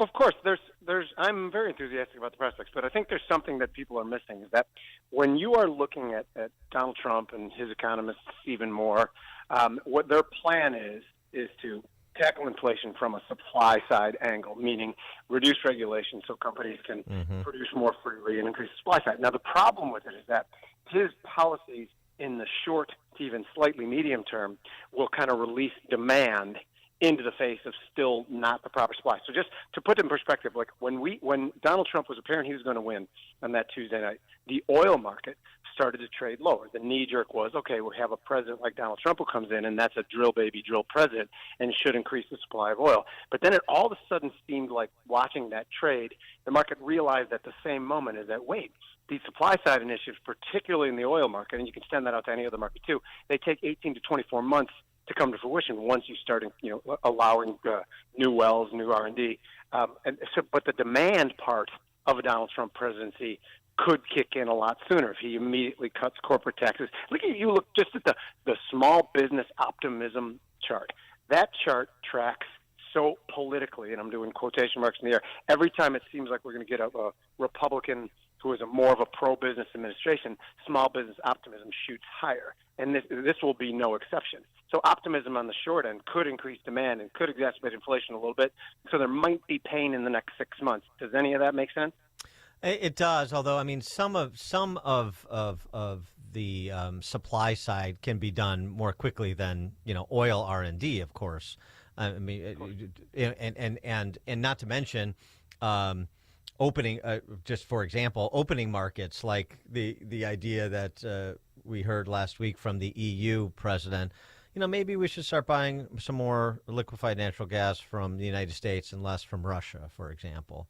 So opening markets to our energy in addition to unleashing energy production. Yeah, and that's a huge deal. But again, there's another thing too, though. So, and I love that happening on the federal level. But we still have some idiotic states that still hamstring every company with regulation. At my restaurant, I get IDOT workers. I will never mention any names, but IDOT workers who actually work for the government. It's like, no, we can barely do any repairs. We can barely build anything. It takes like years and years to get approval for anything. And this is intergovernmental. So, like, imagine how it is to other things. So, yeah, and I don't. Well, that's what Ackman was talking about. Exactly. Yeah. Right. So, and I don't mean to be a wet blanket. I think that this is very, very positive. I just hope people have the right time frames in mind. Well, the other thing then too is I mean the Doge boys, the two Bobs, Elon and Vivek, and getting to the business of reducing spend and maybe clawing back some unspent Biden allocations, like $1 billion in green energy gambits for rent seekers. So we were going over these numbers yesterday. So let's just for some fun, $20 million a year to develop a Pakistani Sesame Street program, contract for 130 episodes. $3 million to study hamsters fighting on steroids. $2 million to empower the Serbian LGBT community. 3 months paternity leave for the Secretary of Transportation, Pete Buttigieg. And then when you look at these things, someone will say $2 million. That's nothing. Of course, it's nothing. But then you multiply that by 10 million. Right. Here's what I think the market. Did you get? I'm sorry. Did you include the HIV research on transgender monkeys? Did you catch that one? No, but I will going forward. All right, very good. I mean, we could talk about this all morning. These are fun. These are so $6 million to promote tourism to Egypt. Yeah. You know how much. This is all from Rand Paul's Festivus report he does every year. It's like now people are actually paying attention finally. At least a couple of people that are of importance. You know how much it costs for a lobster tank at the Defense Department? First of all, why do you need one? Great question. But you know how much it costs for a lobster tank there? How much? No, but I have a feeling I'm going to be wowed. $8,400. What? Well, of course it Why does. do they have a lobster tank at the Department of Defense? Well, you give it fresh Why lobster not, Amy? for Lloyd Austin. Lloyd Austin eats fresh lobster. Yeah, he likes to pick them out. They can. And one of the brother-in-laws sells lobster tanks. There you go. That's a very Chicago thing. Exactly. All right, so Jim Urio, as a restaurant owner, have prices gone down at your place? No. We How can't. could they? Our expenses continue higher. Yeah. So we're still in an inflationary regime. That's the funniest thing about the CPI is that it's coming in at 2.6. 2.6 is above where we want it to be. That's on top of what we've seen over the last 3.5 years. And I know I told you guys this. Our expenses are up in 3 years. Our expenses are up like 42% by our calculation. So we can't. There's no way. We only raised our prices on the menu 20%. I know you've seen it a lot of other places that have raised more than that. So we still want to be the affordable option. But there's not a chance that we're going to be lowering prices. I hope people understand. Yeah. Why don't you? Why you don't want to sell your products under cost? Oddly, no. I mean, why don't you just do that? Just sell your products at a loss. You make it up on volume. I'll take it to the committee. Right. Jay Powell says he's comfortable with the rate cutting, like his latest quarter point announcement, because the economy's strong. Do you agree with Powell's posture? So yesterday, he said he can just sit back and wait because the economy is strong. I do not agree with this posture. I think the labor market has been wildly overstated for the last 2 years and has been inflated with government jobs, education jobs, and healthcare jobs. And that's quantifiable, too. I don't want to necessarily go into the numbers, but it's way, way above trend what it was. So if now we talked about how do we say about firing the government workers, freeing them so they can go into the private sector. If they free those government employees too quickly in the next 6 months, and I think we could see some trouble in the labor market. I think we're going to see some trouble in the labor market anyway, because just we're not going to be hiring at the same level. And you saw that last NFP report back in the first week of November. It was a trash number. So I disagree with Jay Powell. I think there is probably some to call it a crisis level economic event coming is probably hyperbolic, but I think there's going to be some weakness in the labor market that needs to be addressed, and he will end up cutting rates a little more than he thinks in 2025. I don't know. I mean, I think we're doing pretty well if we can afford to spend $20,000 on drag shows in Ecuador. If we can afford if we can afford to spend $30,000 to study the secret language of butchers in Paris. Oh, that's right. I have no words. I fancy myself as someone who has a psychiatric fly. I have literally nothing for that. It is so unbelievable that we do this. All right. This is much in controversy because I hear from both sides of this, and we get both sides of this on the show. But the run-up in Bitcoin and cryptocurrency, and the notion that the cryptocurrency is nearing full bloom. Trump, made noise during the campaign about being very pro-crypto. Explain the Bitcoin exploding to, I don't know where it was now, but it was up at over 90,000 for a minute there. Yeah, let's call it 90 right now. So Yeah. I've been somewhat of a mild Bitcoin enthusiast for the last 3 years. Yeah. It began with institutional adoption, companies like BlackRock, VanEck, Fidelity, increasing their footprint in the space, and particularly BlackRock. BlackRock is, we all work for BlackRock whether we know it or not, and them getting into space, that was a big deal. Now the U.S. government getting into space, that's the only entity that doesn't have as much power as BlackRock. That's number 2 on the list. So, and Right. Cynthia Lummis, Lummis, is that how you pronounce her name? Wyoming, Senator, talking yeah. about a strategic Bitcoin reserve that the U.S. government will have. Well, if they do that, then I assume that other countries are going to follow suit as well. I don't even know that much about Bitcoin, but as soon as it started to be adopted so broadly, I jumped in. And by the way, they had me at hedge for fiat currency, for poor stewardship of fiat currency. Yes, I believe that. So my portfolio that hedge is Bitcoin, gold, silver, copper, platinum, which those metals have not been doing well since Donald Trump was elected, but the Bitcoin has more than overcome it. Jim Uriot is the host of the Futures Edge podcast and special contributor to WirePoints, wirepoints.org. Jim, thank you as always. Thank you, guys. Have a great day. You too, and he joined us on our turnkey.pro answer line. It's what Chicago is talking about. It's Chicago's Morning Answer with Dan and Amy on AM 560. The Answer. $20 million. No, it's not the national debt. It's the buying spree at Fox Valley Coins. And it's on from now until Thanksgiving. It's really the perfect storm. Gold and silver are at historic levels. Fox Valley Coins has a huge order to fill with one of their national clients. And September through Thanksgiving is always when coin dealers stock up for Christmas sales. They are especially looking for the old collector coins like silver dollars, all 1700s through early 1900s coins. All kinds of gold, from broken jewelry to gold bars to the old coins, U.S. and foreign. All kinds of silver, from sterling silverware to old coins and bars to Franklin Mint items. They can pay cash or check and make house calls on larger deals prior to Thanksgiving. Fox Valley Coins, one light north of I-88 at the Naperville-Warrenville border. They'll make free, no-obligation offers. Make that 20,000,001 reasons to go to Fox Valley Coins now. They give free in-store offers on your items. All right. You've heard the turnkey name for years here at AM 560, and maybe you've thought that you don't need help because you've made it this far with your network. Have you grown your business or acquired another business? Do you have more than one network that you've hobbled together? Maybe your sales team has grown, or your client base, or your network is old and outdated, holding your business back from its full potential. Guess what? All of these reasons can leave your business open for security breaches, stop production, compromise sales, and cost you thousands of dollars. Don't do it.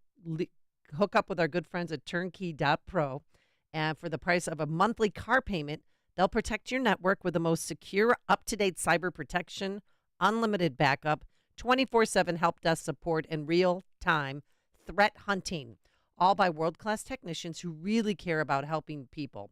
So protect your small business today. Visit turnkey.pro, the champions of small business. That's turnkey.pro.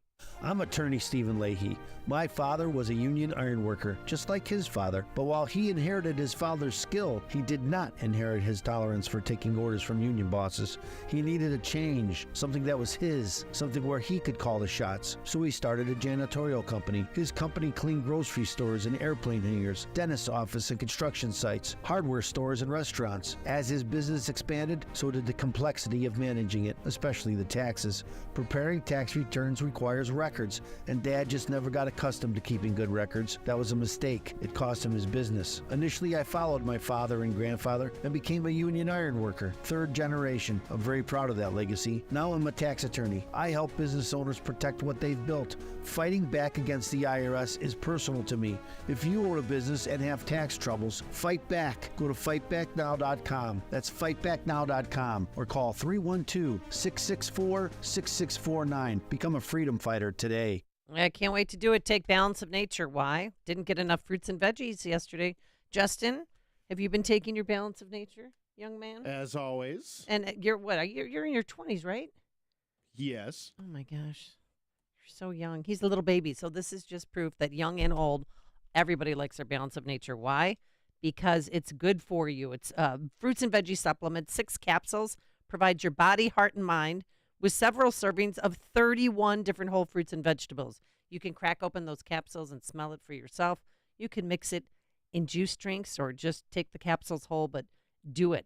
And right now, they're celebrating the season with Black Friday savings all month long. So order your fruits and veggie supplements today. And guess what? If you use coupon code Chicago, you get half off. Yes, 50% off your first order. The number to call is 800-246-8751. That's 800-246-8751. Again, use coupon code Chicago or go online to balanceofnature.com and use coupon code Chicago. From humble small-town beginnings to Hollywood stardom and eventually the world stage, Reagan is a cinematic journey of overcoming the odds. Told through the voice of Victor Petrovich, the film offers a unique perspective. With Dennis Quaid as Reagan, this captivating story explores the profound impact of a man who defied expectations to leave an indelible mark on history. Reagan is available on digital and will be available on Blu-ray, DVD, and digital November 19th. For a chance to win a digital download, visit 560theanswer.com, keyword movie. AM 560, The Answer. Dan and Amy, I have some very sad news to report for Ted Danson and every other man in America who hates his penis. This. We all came. I dare. Yeah, you didn't get here by yourself, man. You can't do this without us. Yeah. And if we don't let you, you don't get any. It's that simple. Whoopi Goldberg has joined the 4B movement. Oh, she did? Yeah. Mm-hmm. So no sex from Whoopi. Sorry, Ted, and other men who are angry at their penises. Years. Yeah, go ahead. I mean, it's your body, your choice. If you don't want to do it, 4B, for those not up to speed, that's this movement that originated in Korea. It's neo-feminist silliness. And it's no dating, no sex, no marrying, no children. Right. And here's another woman. You can imagine what she looks like. Oh, did I just say that? I got catty. I'm sorry. But she's also deleting those dating apps, Dan. Did anyone else wake up today and delete their dating apps? Like, I'm not just talking just removing the app. Yeah. Like, I full on removed myself from Hinge, Bumble. Like, I didn't even think twice about it. There's no way I am letting any man near me for the next few years. I've been happily single for the past 4 years. I can wait another 4 years. I am so happy for women who have loving, supportive, safe men in their life right now. Like Dougie. Yeah. But it is way too scary to try and trust anyone right now because anything can happen. And if you know me, you know one of my biggest fears is being pregnant. God forbid that ever happens over the next few years. So, no dating apps. No dating apps. She's done. No, I appreciate it. I'm not me personally, but I just appreciate it on behalf of the men of America or the Western world or just the world in general. for these women essentially being human chlorine in the dating pool by taking themselves out. I mean, except Whoopi, because I know. So she made the big announcement yesterday, Danson. huh? She's done. Taking 4 years off. Wow, it's a crush to our society, really. Yeah. All right. Coming up at 7:07. This is a return. Perfect timing, too. Our old friend, Dr. Martin Kulldorff, formerly a professor at Harvard Medical School, one of those targeted by the Faucis of the world and the social media commissars at the behest of the Biden administration for censorship. Him and Jay Bhattacharya and Sunetra Gupta, Marty Makary. These are all people that the medical profession that stood up and spoke truth during COVID and exercised appropriate skepticism and actually followed the science and the data. Martin Kulldorff was one of those people, one of the co-authors of the Barrington Declaration, and he joins us for a little review on the nomination of RFK Jr. to be HHS Secretary. Be interested in his take on that. We'll get it 7:07. But now let's head into the newsroom. Here is Mike Scott. City Council unanimously rejects Brandon Johnson's $300 million property tax hike. Google paying to move the CTA entrance near Clark and Lake, the old Thompson Center. White Sox starter Garrett Crochet, comeback player of the year. Brilliant or dangerous? I'm Chris Foster, Fox News. There is mixed reaction to Robert F. Kennedy Jr. being chosen as President-elect Trump's nominee for Health and Human Services Secretary. There's plenty of support for some of his ideas, like making food healthier, but he will face questions from senators voting on his confirmation about things like vaccine skepticism and drug regulation. Robert F. Kennedy Jr.'s nomination comes as no surprise. There were reports during the campaign that Kennedy could play a role in Trump's administration if he endorsed the former president, who is, of course, now the president-elect. President-elect Trump also picked former Georgia Congressman Doug Collins as Secretary of Veterans Affairs, his defense lawyer Todd Blanche as Deputy Attorney General, and North Dakota Governor Doug Burgum as Interior Secretary. Fox's Madeline Rivera. The House Ethics Committee has canceled today's planned vote on whether to release its report on now former Congressman Matt Gaetz. The investigation is ended by his resignation from Congress after being announced as President-elect Trump's Attorney General nominee. Committee Democrats and some senators who vote on confirmation say they want the report released.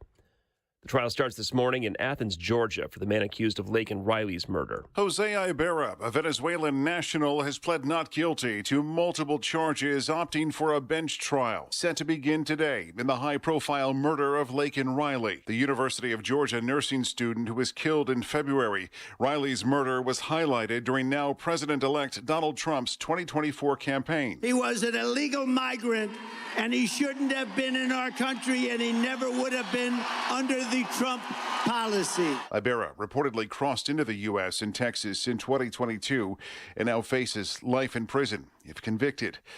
Jeff Manasso, Fox News. The Israeli military launches more airstrikes on an area south of Beirut, Lebanon, targeting Hezbollah militants. U.S. Ambassador to Lebanon, Lisa Johnson, is involved in ceasefire talks. America's listening to Fox News. 48 degrees at 7:02 on AM 560. The Answer. Good morning. I'm Mike Scott. Here are the stories we're following on WIND Chicago. The entire Chicago City Council rejecting Mayor Johnson's proposed $300 million property tax hike. Aldermen voting 50-0 against that proposal. During public comment, Chicagoan Tyler Cruz says it's obvious why the city of Chicago is in a fiscal mess. We're relying on casinos, we're relying on property tax increases, instead of addressing the true issue, which is we have an addiction to spending. We do not have a revenue issue. We have an addiction to spending. Now, other options are on the table, like raising garbage collecting fees and amusement and liquor taxes. Chicago Board of Education voting unanimously Thursday evening to back a resolution that would explore keeping the 7 Acero charter schools slated for closure open and gives families like this one some hope. That is the hope, that our schools will stay open with this resolution. The closures, if completed, would impact more than 2,000 students and 270 staffers. A leading Illinois House Republican says Governor J.B. Pritzker needs to stop his macho man routine and work with the incoming Trump administration to grow the state's economy. Yesterday in Springfield, Republican State Rep Ryan Spain says Pritzker just needs to drop the act. It's time to put away the bluster, stop the macho man routine, and figure out how we can actually work together. After canceling Thursday's session, legislators return next Tuesday for the final 3 days of the veto session. Bears getting ready for the Packers on Sunday without Jaquan Brisker, placed on IR. He's out for a month. The Blackhawks lost to Seattle 3-1. Hawks visiting the Canucks tomorrow night. The Bulls will try to get a winning streak going when they visit the Cavaliers tonight. College football tomorrow, Notre Dame and Virginia. The Fighting Illini host Michigan State, and Northwestern will try for the massive upset when they take on number 2 Ohio State at Wrigley Field. The news, a service of Team Hochberg. They've helped thousands of AM 560 listeners with the best rates and service. Let Team Hochberg help you by visiting 56david.com or call 855-563-2843. Lower.com, equal housing lender, NMLS 1124061. A check of traffic and weather on the way next on AM 560. Get ready for a musical journey like no other when the Trans-Siberian Orchestra returns to Chicago on December 23rd on their Lost Christmas Tour 2024.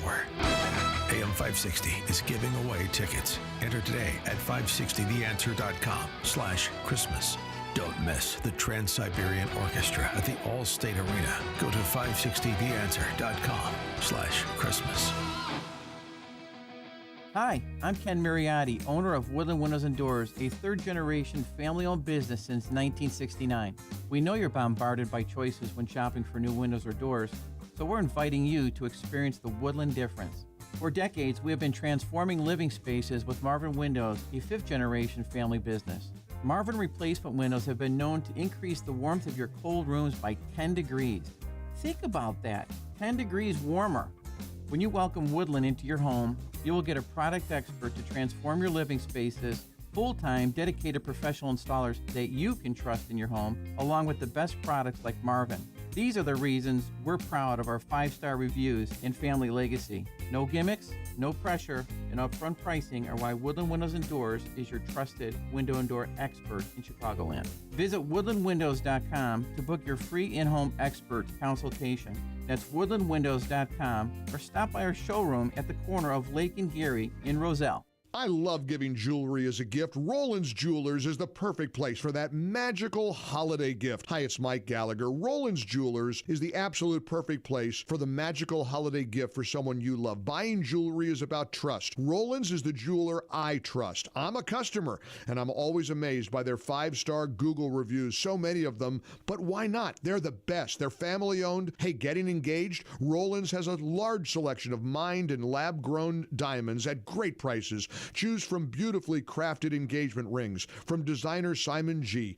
or Italian designer Roberto Coin, offering stunning diamond pendants and earrings. How about a Tag Heuer watch with cutting-edge technology? I love mine from Roland's. I continue to be impressed at how expertly trained their staff is. Visit Roland's Jewelers in downtown Libertyville or RolandsJewelers.com. That's Roland's, ROLLANDS, Roland's Jewelers, a family-owned jeweler you can trust, just like I do. 7:07, let's get an update on the roads. Team Hochberg Traffic Center time. And this look at travel times, a service of almostfreeteeth.com. If you have medical PPO insurance, find out how you could save 90% off on average to get your smile back. Check if you qualify, almostfreeteeth.com. 45 minutes on the inbound Kennedy ride, O'Hare into the Circle. I-65, stop and go, 55, stop and go. Northbound between Weber and Route 53. The Stevenson Main Line delayed between Harlem and Kedzie. It's 40 minutes into Lakeshore Drive. Tri-State jamming up northbound Stevenson into the Hinsdale Oasis. Bartlett report of an accident. Naperville Road and Lake. Chicago's Morning Answer with Dan and Amy continues next. Now, your official Chicagoland weather forecast with Steve Williams. Clouds will give way to some sunshine today. Afternoon high 55. Clear tonight, low 43. Partly sunny. Nice day tomorrow, the high 55. Cloudy tomorrow night, low 48. Clouds are mild. Can't rule out a shower on Sunday, the high 61. I'm Steve Williams on AM 560, The Answer. 49 at O'Hare, 50 Midway, 46 in Aurora, 48 Joliet, and Lakefront, 49 degrees. Your next news update, 7:30, Chicago's Morning Answer, continues next on AM 560, The Answer. Now, from the Signature Bank Studios. This is Chicago's Morning Answer with Dan Proft and Amy Jacobson on AM 560, The Answer.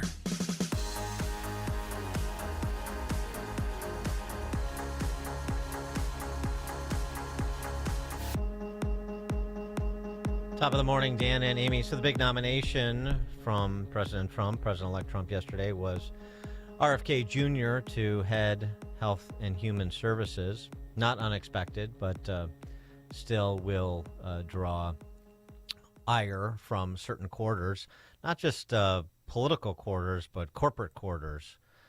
Political quarters from Democrats still a little sore about him crossing party lines and supporting Trump, to be sure. Political quarters like agencies that have a problem of being captured by those they're supposed to regulate. So FDA, CDC, NIH, the public health agencies that are often in service to big pharma or big ag and not the American people. And of course, RFK Jr.'s MAHA movement, if you will, Make America Healthy Again, is something that he has been talking about the entirety of the campaign, even while he was a candidate and before he joined ranks with Trump. This was RFK with Dr. Phil talking about child obesity in America. Want us healthy, but they actually make more money if we get sicker. And then, of course, the pharmaceutical companies, if you have a chronic disease, you're a lifetime patient. This drug, Ozempic, cost $1,500 for a week. And there's now a bill before Congress that would force the insurance companies, Medicare, to pay for it for every American who's obese. Well, that's 74% of our population. Right. That's going to be $3 trillion a year. And for a tiny fraction of that, you could give every American 3 meals a day of organic food and diabetes would disappear overnight. You know, diabetes is treatable with food, right, with exercise, and obesity is. What a concept. For more on the RFK Jr. nomination, pleased to be joined by Professor Martin Kulldorff, former professor of medicine at Harvard University and Mass General Brigham, and founding fellow of the Academy for Science and Freedom. Martin Kulldorff, thanks for being with us again. Good to talk to you. Thank you. Good morning. So your reaction to RFK Jr.'s nomination? Well, one of the things that he is pushing is to return to evidence-based medicine for the health agencies, CDC, FDA, and NIH, and I think that's very important. During the COVID pandemic, evidence was thrown out the window with questioning natural infection-acquired immunity for COVID, with pushing masks even though they had no or minuscule benefits. The school closures, which created so much collateral damage on education, both in sort of the academic part, but also the social aspects of children and mental health. So it's really good that he is pushing for return to evidence-based medicine and the fundamental principles of public health. The specifics, his specific sort of areas of focus, though, I do want to talk about COVID, but you know, the quality of our food supply and the political power of pharma. I mean, what's your reaction to those sort of two culprits that he talks about quite a bit? Well, I think he's right about the pharmaceutical industry. There is a very close connection with the pharmaceutical companies and FDA, with the revolving door, both at the highest level, like Scott Gottlieb, and who was the FDA director, and who is now on the board of Pfizer, as well as mid and lower levels. So that's a problem. Scientists who have to evaluate the efficacy or safety of drugs, they are also receiving research grants from the pharmaceutical companies. Not all, I have never received it, but many do. So there is a problem of conflict of interest, and I think FDA needs to be an independent agency that is not connected to the pharmaceutical industry and who doesn't receive funding from the pharmaceutical industry. So he's 100% right about that. And toxins in our foods, the quality of the food that we eat, the diets, the mass processed foods that he talks about. Well, we do have a chronic disease epidemic among children, and it's not just the foods, the obesity. There's also malnutrition among people in the U.S. There are problems with asthma, allergy, and so on, and we need to solve those problems, and I think we owe it to our children to do it. There's also a problem with mental health in children that has been increasing the last few years. So those are very, very important things to do, and it's not easy. It's not easy to solve them. Yeah, but you have to try.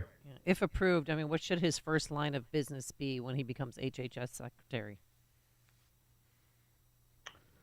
If he could remove the conflict of interest between FDA and scientists on one hand and the pharmaceutical industry on another, it'll be politically hard, but that would be a huge game changer.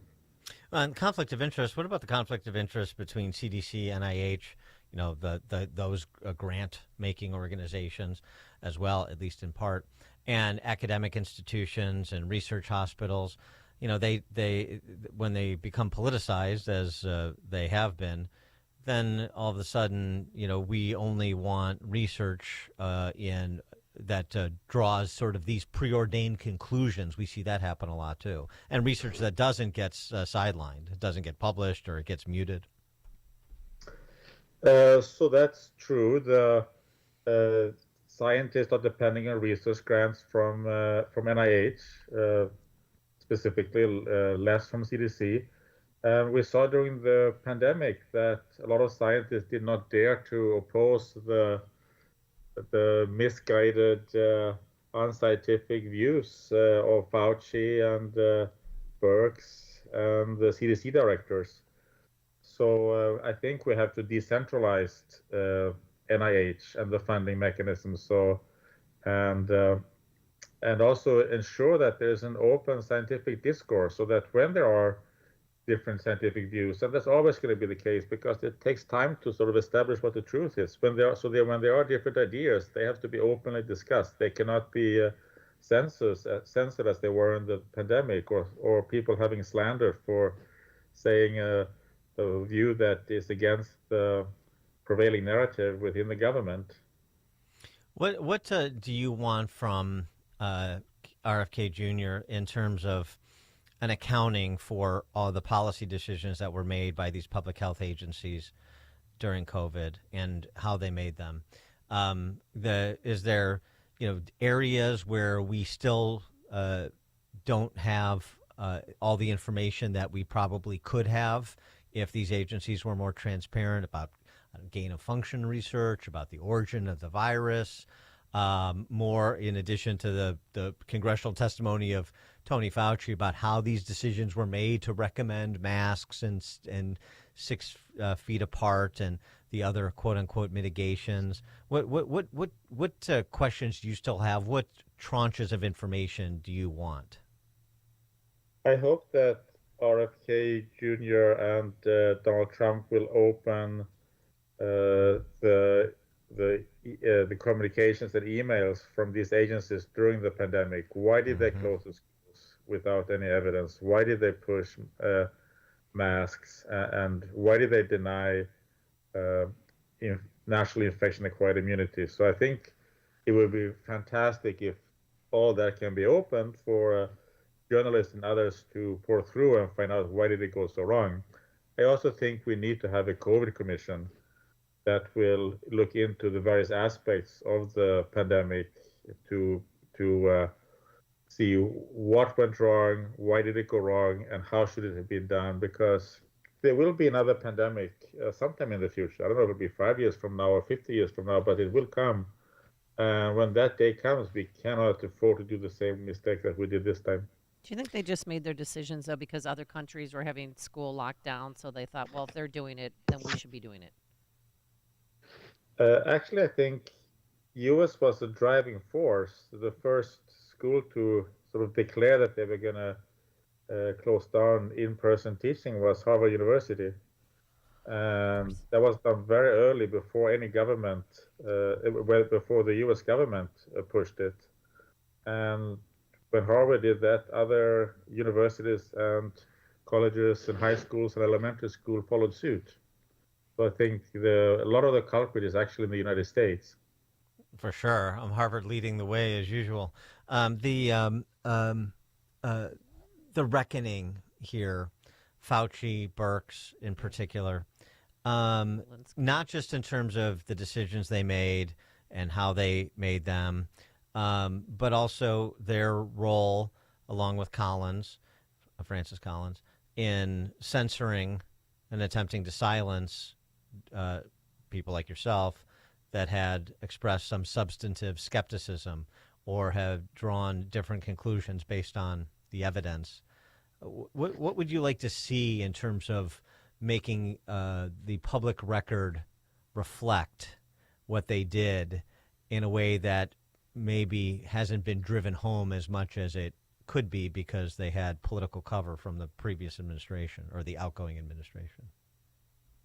Well, a scientist can sometimes get the science wrong, as Fauci and NIH Director Collins did, and so on. So we have to have some sympathy for that. But what we cannot have any sympathy for is their silencing of dissenting voices. When there were other views, they should have organized scientific debates, discussions with from different perspectives. Instead, in the words of NIH Director Francis Collins, they requested a devastating takedown on me and my college, who proposed focused protections instead of school closures and lockdowns. So there's never any excuse for shutting down debate. And the First Amendment is not a luxury. The First Amendment for free speech is the most important when there is a national crisis. It was written during a national crisis, right after the War of Independence. So the founders, they knew that that's when freedom of speech is most important, when there are critical issues to be decided. And instead, the First Amendment was thrown down the trash hill.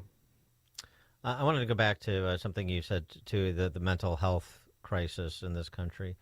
So we have Ozempic to deal with obesity. We have Adderall to deal with mental health challenges. I mean, just your review of where we are right now, this therapeutic culture. We were talking about this before COVID, the number of Americans that and kids that are on mood-altering drugs. And now maybe with RFK Jr., we're going to get a return to that discussion because it's even worse. And so the sort of the culture that suggests there's a magic pill to make everything better. Yeah, this is a dangerous path to go down. Obesity is a huge problem among children and adults also, of course.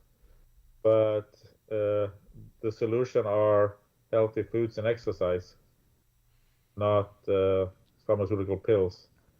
And in terms of mental health, I think the psychiatric drugs is a big mess. There are major side effects. People are getting addicted to them, and it's very hard to end their use because there are side effects when you try to stop them. So these psychiatric drugs are huge problems, both in the U.S. and in other countries. And I mean, just on that topic, we've discussed it a bit on this show before because I don't think this is getting the attention it deserves. I mean, Adderall is a Schedule II narcotic, and what we've heard from people inside the farm industry is that the DEA, you have to get DEA approval, pharma companies do, for the production of narcotic drugs, particularly after the OxyContin scandal. And it seems like there's some belief that maybe we're doing this again. We have no idea what the long-term effects of weaning kids off, putting kids on and then trying to wean them off Adderall in their formative years. And the DEA is reducing the requested production amounts of some of these pharma companies of drugs, specifically Adderall. And so it sort of it prompts the question, what is the DEA thinking, or what does the DEA know that we don't? Yeah, I don't know, but we need to do much more scrutiny for drugs before they are approved and before they are used. Drugs can be life savings.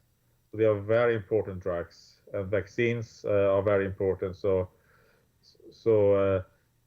But we can't let us sort of approve any type of drugs without strict scrutiny. So I think I'm hopeful that RFK Jr. can improve this by cutting the close ties between FDA and the scientific community on one side and the pharmaceutical industry on the others, so that FDA goes back to really scrutinize and only approve drugs that has been proven to be effective, and then at the same time has very rigorous drug and vaccine safety system in place to pick up unexpected adverse reactions. Dr. Martin Kulldorff, former professor of medicine at Harvard and Mass General Brigham, and founding fellow of the Academy for Science and Freedom. Dr. Kulldorff, thanks for joining us as always. Appreciate it. Thank you for having me. Thank you. And he joined us on our turnkey.pro answer line. Connect with Dan and Amy using the AM560 mobile app. Download it today at 560theanswer.com/mobile. Hey, Chris. How was your week? Oh, sorry, Jen. I can't talk right now. The network is down again, and I can't access any of my files. What's worse, I'm late for a virtual call and past deadline on a project. Let me help. I'll reboot the cable modem, wait 10 minutes, then reboot the router. Let's see if that works. Sounds easy enough, but I shouldn't have to play resident IT director every time our equipment goes down. I shouldn't be messing with this IT work. I agree. This technical stuff is stressing me out, and I'm tired of getting blamed by the boss for all of these outages. We gotta convince the boss man to find a company to help us. This is just not working. At Turnkey, we understand the importance of having a network you can count on, one that's reliable and doesn't go down. We provide quick, friendly service when things go wrong with no hidden fees for on-site support. Turnkey is the small business champion, delivering world-class service at the price of a monthly car payment. Visit turnkey.pro. That's turnkey.pro. Balance of Nature's fruits and veggies supplements, changing the world one life at a time. Maybe if I'm going on a long hike, several hours, I like to bring some Balance of Nature. That's some good stuff, I'll tell you. I've always was taught to eat very healthy growing up. My family was Italian and Greek. We had vegetables and fruits all the time growing up. I feel wonderful. I feel terrific.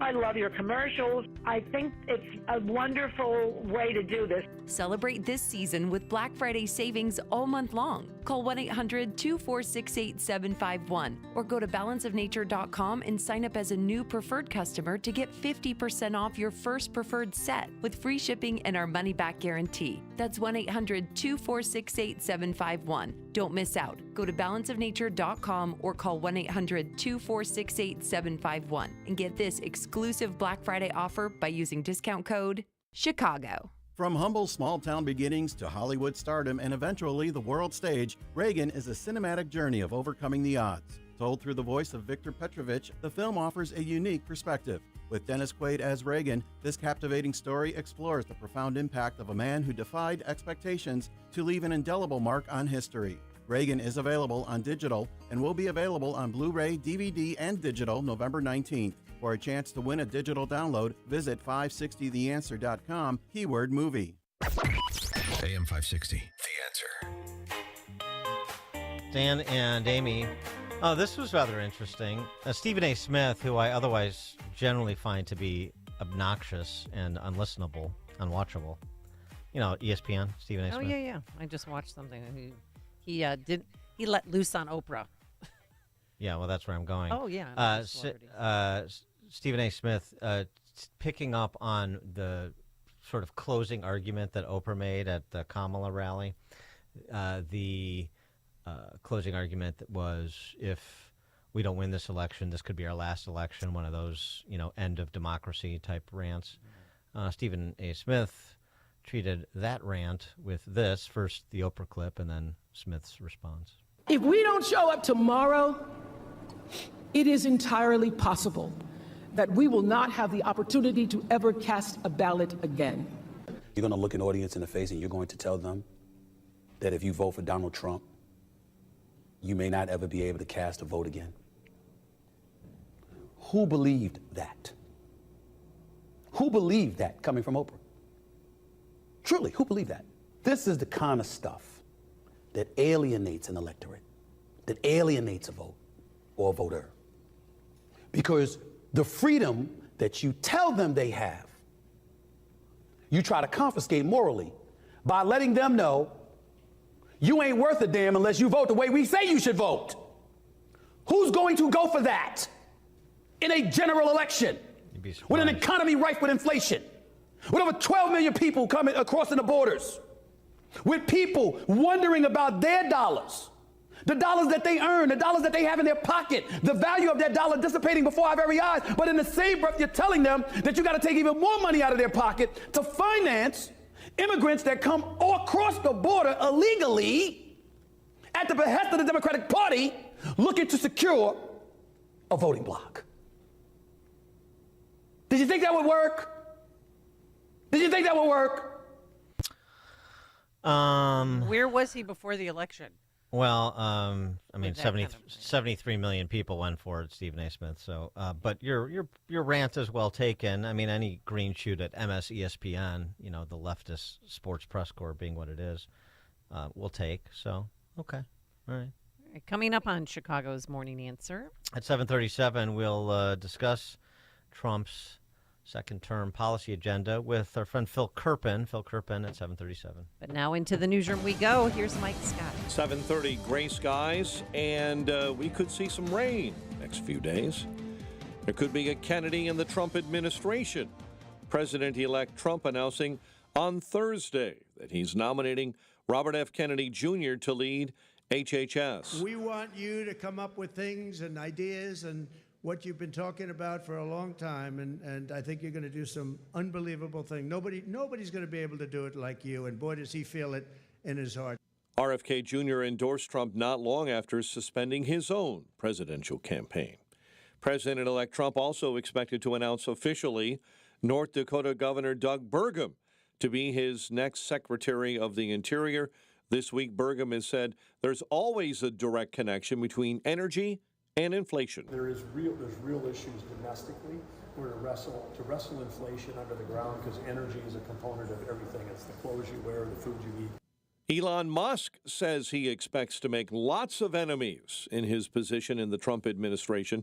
Musk and former Republican presidential candidate Vivek Ramaswamy will head up the new Department of Government Efficiency. The FBI says it's arrested an ISIS supporter in Houston. Anis Saeed was arrested, charged with attempting to provide material support to ISIS. The entire city council rejecting Mayor Brandon Johnson's proposed $300 million property tax hike. This is a healthy process.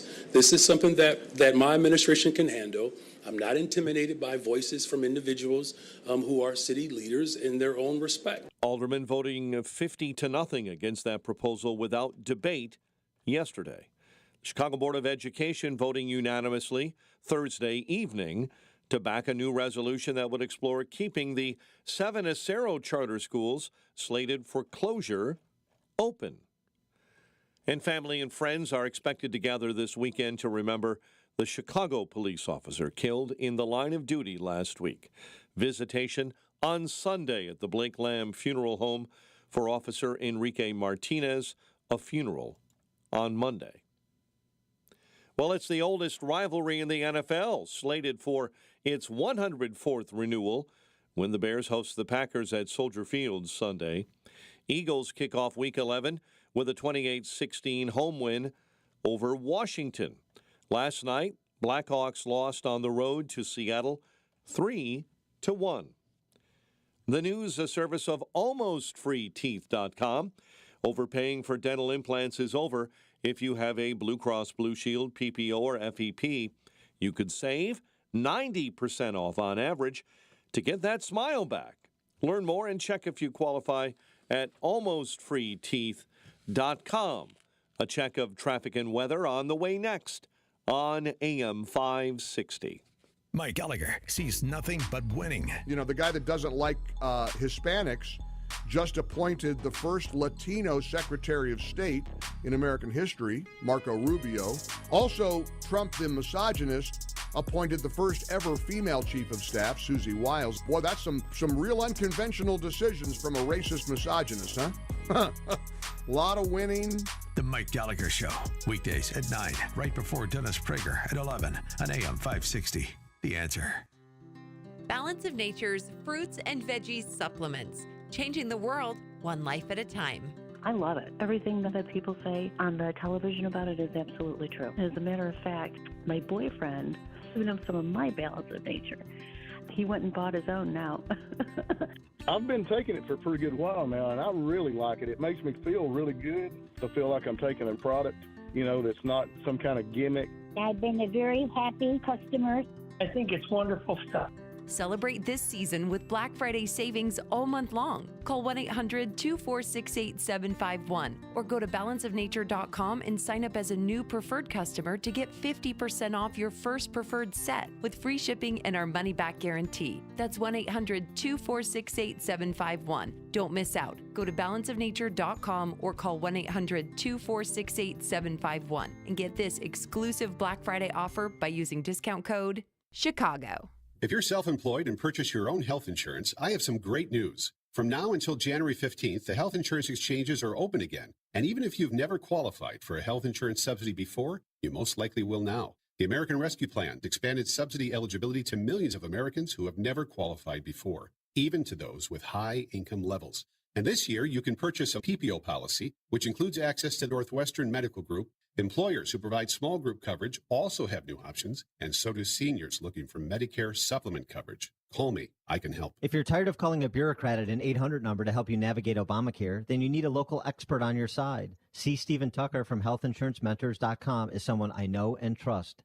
He's a 30-year licensed broker who's been educating our listeners for more than 10 years. Steve, how can our listeners get in touch with you? Thanks, Dan. They can visit healthinsurancementors.com or call me directly at 630-674-1551. 630-674-1551. Is thinning hair or a receding hairline making you self-conscious? Try Hair Grow from New Nordic. Stop feeling embarrassed about thinning hair and start feeling your best with Hair Grow. 7:36. Let's get an update on the roads. Team Hochberg Traffic Center time. A service of Trim Light Chicago. Don't let hanging holiday lights get you in a Scrooge mood. 'Tis the season to save time, money, and energy with permanent, programmable holiday lighting for your home. Get your free quote today at trimlight-chicago.com. On the roads, Kennedy, 1 hour. O'Hare into the Burns Circle interchange. You're riding the brakes, Montrose to Sacramento. Outbound Kennedy accident. Truck versus a pedestrian, according to police, somewhere between the Burns Circle and Jackson. Stevenson inbound. You've got a slow ramp to the inbound Dan Ryan. You're backing up to Ashland Avenue. DuSable Lakeshore Drive, an earlier stall being pulled out of your way. It's southbound on Lakeshore Drive between Montrose and Fullerton. Chicago's Morning Answer with Dan and Amy continues next. Now your official Chicagoland weather forecast. Clouds will give way to a bit of afternoon sun and a high of 55. A moonlit sky and 43 overnight. Currently 48. Your next news update is at 8. Chicago's Morning Answer continues next on AM 560, The Answer. Now, from the Signature Bank Studios. If you're looking for the latest news, insight into what it means, and the sharpest opinion, there's only one station in Chicago where you can turn, and it's this one. We're AM 560, The Answer. Top of the morning, Dan and Amy. In terms of Trump's forget first 100 days, first day, the things that need to be front and center. As we were talking about with Jim Urio early in the program, I mean, some things like unleashing American energy production, that is, there's some lead time, understandably so. Some things, extending the Trump tax cuts, will take some time in Congress, although I wouldn't expect too long. But day one, you've got to deal with these stories that come out on a daily basis that speak to cities, states that are beset by people who are in this country illegally. Yep. Listen to this report out of Tennessee, not a border state, but of course, as we know, every state is now thanks to the Biden administration. The TBI says not only is the dangerous gang growing nationwide, but it's impacting every major city across Tennessee. They have a pathway to more violence. The TBI director, David Roush, warning Governor Bill Lee in a budget hearing Tuesday about the rising threat of a violent criminal group, Tren de Aragua. They're back in all of our major cities. They are running human trafficking operations. Roush says the Venezuelan gang does not hesitate to attack their opponents in public. Recently, there was a video that they shot where they shot an individual, a cartel member, 31 times, broad daylight, on video and posted it to social media. Roush says they'll next engage in more retail theft before taking on the drug trade. For more on this, the second-term agenda, including this topic, pleased to be joined by Phil Kerpen, President of the American Commitment and Chairman of the Internet Freedom Coalition. Phil, thanks for joining us. Hey, my pleasure, and congratulations on that 50-0 rejection of the mayor's property tax hike. I've never seen anything quite like a 50-0, so you guys are doing something right out there. Maybe the tide's turning low. Well, it's something. Dan doesn't think so, but Don't be too celebratory. I mean, that's... The backup plan is going to be almost as bad. There is no plan. There is no backup plan, but it'll be smoke and mirrors and Scotch tape and rubber bands. This is not getting better anytime soon. It's just that everybody is out there trying to protect their own hides, and the way to do that at present is to separate from. Well, I think the national outlook is getting better, so we've got that. I mean, the national outlook I think is definitely getting better, and the errors of the Biden administration were so severe and so obvious that correcting them should be relatively straightforward. And I think that, it starts with reimposing all of the successful first-term Trump border policies, remain in Mexico, getting rid of catch and release, that kind of thing. Stopping the airlifts of hundreds of thousands of illegal immigrants directly into the interior of the United States. A lot of the things that Biden is doing are so crazy that just stopping them will make a huge difference in reversing that particular problem. And I think the other thing that happens is, there's a total shift in perception globally. And so, if you're in all of these various, these Central American countries that have sent 5, 6, 7% of their entire country's population to the U.S. over the last 4 years, they see the headlines there already. They're going to stop coming. I mean, if there's no longer a welcome mat, and you no longer know you can walk right up to a Border Patrol agent who's going to, you say the magic asylum words, they give you a notice to appear in court in 5 or 10 years, and then they release you into the country. Well, if you know that's the procedure, come on in. If you know it's going to be a very different procedure where you're going to be detained and immediately returned back across the border, well, you may not come in the first place. So I think we're going to see a very rapid change on the immigration stuff.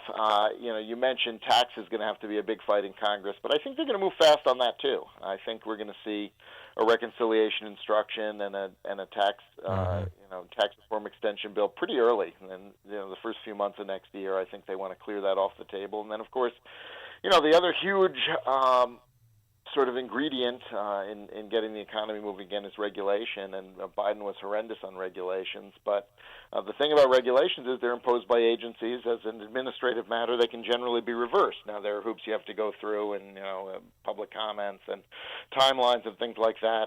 But I think they're going to be very aggressive on that front as well. So I'm pretty optimistic on the national outlook right now. Well, what about the mass deportations? I mean, if you compared to Trump's first term, 1 million were deported, but Obama, he deported 3.2 million. Do you think that they're going to focus, though, every time someone is deported, that all the news cameras, the left-wing media is going to see what he's doing? He's tearing families apart. Yeah, we're going to have an Elian Gonzalez moment every night on TV, maybe. Yeah. I mean, you'll get. I think you'll get some of that, but the challenge that the media has gotten trying to do that is deportation has become a pretty popular policy at this point, and so as much as they might try to show it as this horrible, inhumane thing, I think that it's going to be challenging for them to reverse public opinion. I think that a lot of people will be celebrating even if they try to show it in the most twisted way, because remember that the media has zero credibility with at least half, probably more than half of the American people. If they had credibility, people wouldn't have voted for the guy they said was Hitler. So I think they're done. I think they don't have the power to change perceptions among most people anymore. These are team exercises, and so you have Homan and Noem and Miller, the team that's focused on mass deportations. You have, we just talked to Mike Benz yesterday, and he's releasing next week, I guess, a list of all of the federal government agencies that have censorship programs. And so there again, you're going to have the Trump team. I mean, that's sort of across the platform, but specifically the intel community, DNI, DHS, the team again. So now fold in Tulsi Gabbard and Radcliffe and others.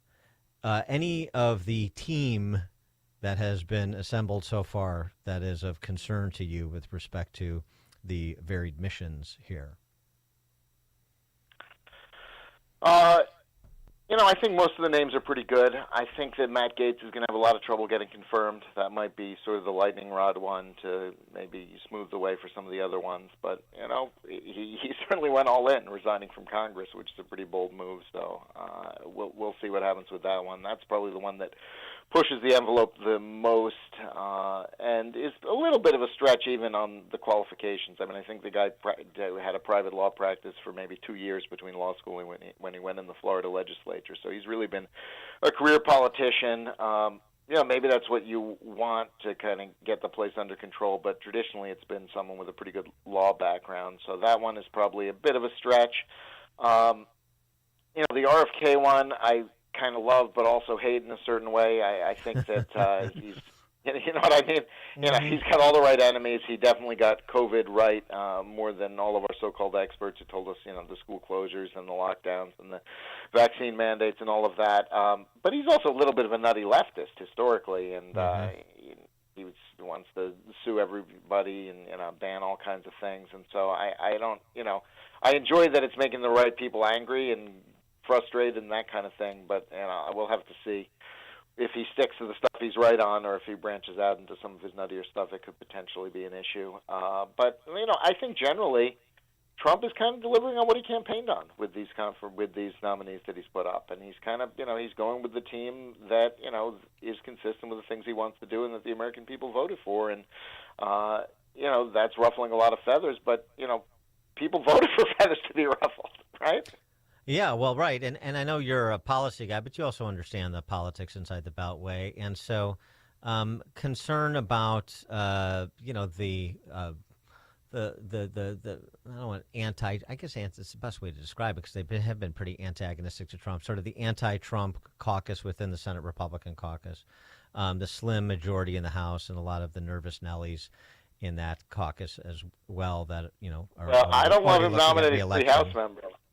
I don't love him nominating 3 House members when there's barely a majority. Yeah, but those are pretty safe seats. Brutal. Right? Pretty safe seats.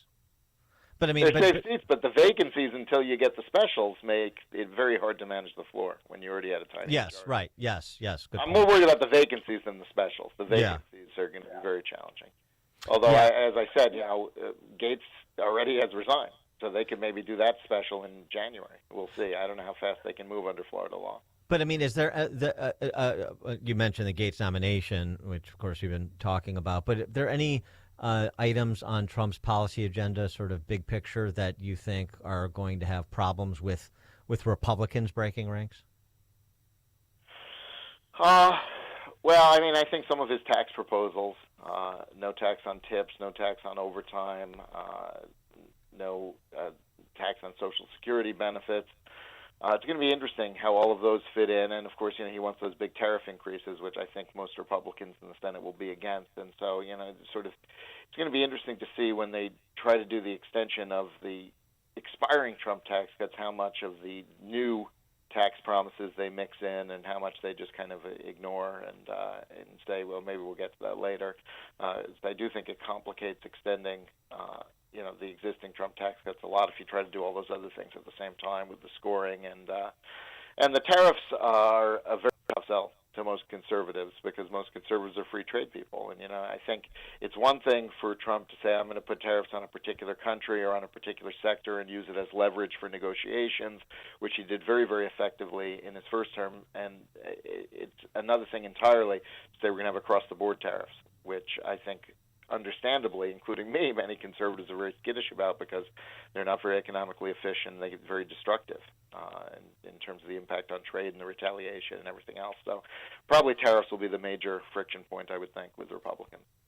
Phil Kerpen, president of the American Commitment and chairman of the Internet Freedom Coalition. Phil, thanks as always. Appreciate it.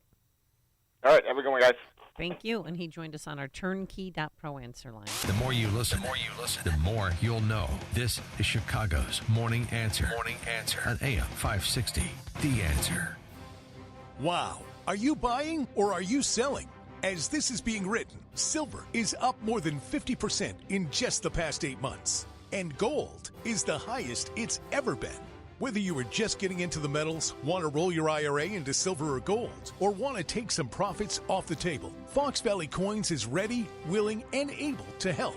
Even though Fox Valley Coins is a national dealer, they're family-owned and in your own backyard. Fox Valley Coins in Naperville almost always has the product you want in stock and pretty much always has the best pricing when you buy or sell.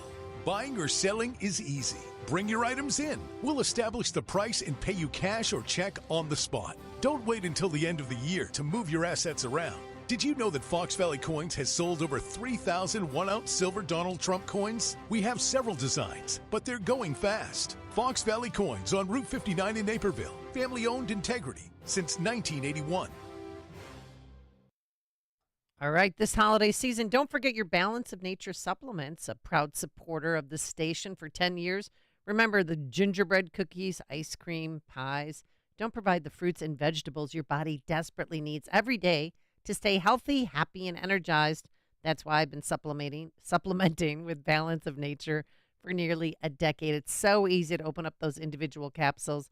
The recommended dosage is 6 capsules a day. That provides you with several servings of 31 different fruits and veggies. So be one of the cool kids. Order your bottles of fruits and veggies today. And right now, through their graciousness, they're celebrating the season with Black Friday savings all month long. So if you order your fruits and veggies today, use coupon code Chicago, you will get half off your order. Yes, 50% off. The number to call is 800-246-8751, 800-246-8751. Use discount code Chicago or online at balanceofnature.com. Discount code Chicago for 50% off. The holidays are right around the corner, and it's a time to be home for the holidays. Why not purchase a new lift chair recliner from Mars Medical for you or your loved one to rest in after your big turkey dinner? Mars Medical in New Lenox has 8 models currently in stock to choose from, starting at $829 with free local delivery. Mars Medical also has monthly rentals for lift chairs available if needed for your holiday visitors. Give the gift of mobility, as Mars Medical also has medical scooters and power wheelchairs available for purchase or rent. They make great holiday gifts, and they have many sizes and models to choose from. financing is available on any purchases over $200 at Mars Medical through Care Credit. Remember, lift chairs, scooters, and power wheelchairs make great Christmas gifts for your loved ones. So get to Mars Medical today and have your new chair in time for the holidays. Mars Medical on the north side of Route 30 between Cedar and Vine Road in New Lenox, or go online to marsmedicalsupply.com. Mars Medical, customer care that is out of this world. AM 560, The Answer. We do have some leftists leaving the country, or at least threatening to, and it's kind of entertaining. For example, this TikToker provides instructions on and where you can go for a few years to work and live and wait out the Trump administration. Here are some of the easiest ways to leave the country as an American. Sorry guys, I simply cannot smile at the moment. It's been a long 24 hours. If you're under 30, consider the Australia or New Zealand working holiday visa. Granted, this is a temporary fix, but Australia allows American citizens up to 3 years on a working holiday, and New Zealand offers 1. So that could realistically get you through the next 4. These visas are both really easy to apply for. They cost around $450. I personally did a year in Australia. I have a lot of videos about that. I'm happy to tag you if you need more info. If you have a way to make an income online, consider a digital nomad visa. Lots of different countries offer this. It's typically a 1-year stay. For this option, I would look into countries like Portugal, Costa Rica, or Albania. Another option you can consider is teaching English in another country. Now, granted, this is going to be a lot easier if you do have a college degree, but there are some countries that allow you to work as an English teacher without a degree. Just get your TOEFL certificate online, and typically just takes a few weeks to complete that. And if you don't have a degree, I would recommend looking into countries in Southeast Asia or Eastern Europe. Another option is looking into opportunities based on your heritage. If you have grandparents that came from somewhere that is not America, you can look into that country and see what kind of visa or residency programs they offer. For example, I know a lot of us have Irish heritage. If you have a grandparent who is an Irish citizen, you can look into getting residency that way. Lastly, if you have a specialized skill, look up where that skill might be at a deficit around the world. For example, I know Canada is willing to sponsor for tech or healthcare typically. Australia and New Zealand are always looking for teachers and nurses, and Denmark and Germany both really value IT. I personally am working diligently on my exit plan. Stay safe out there, guys. How about it? A lot of options. A lot of options. Are we in COVID? Stay safe. My least favorite thing. Oh, yeah, but there's a lot of options out there. And then just remember, if you want to denounce your citizenship, it normally costs about $3,000 to $3,600.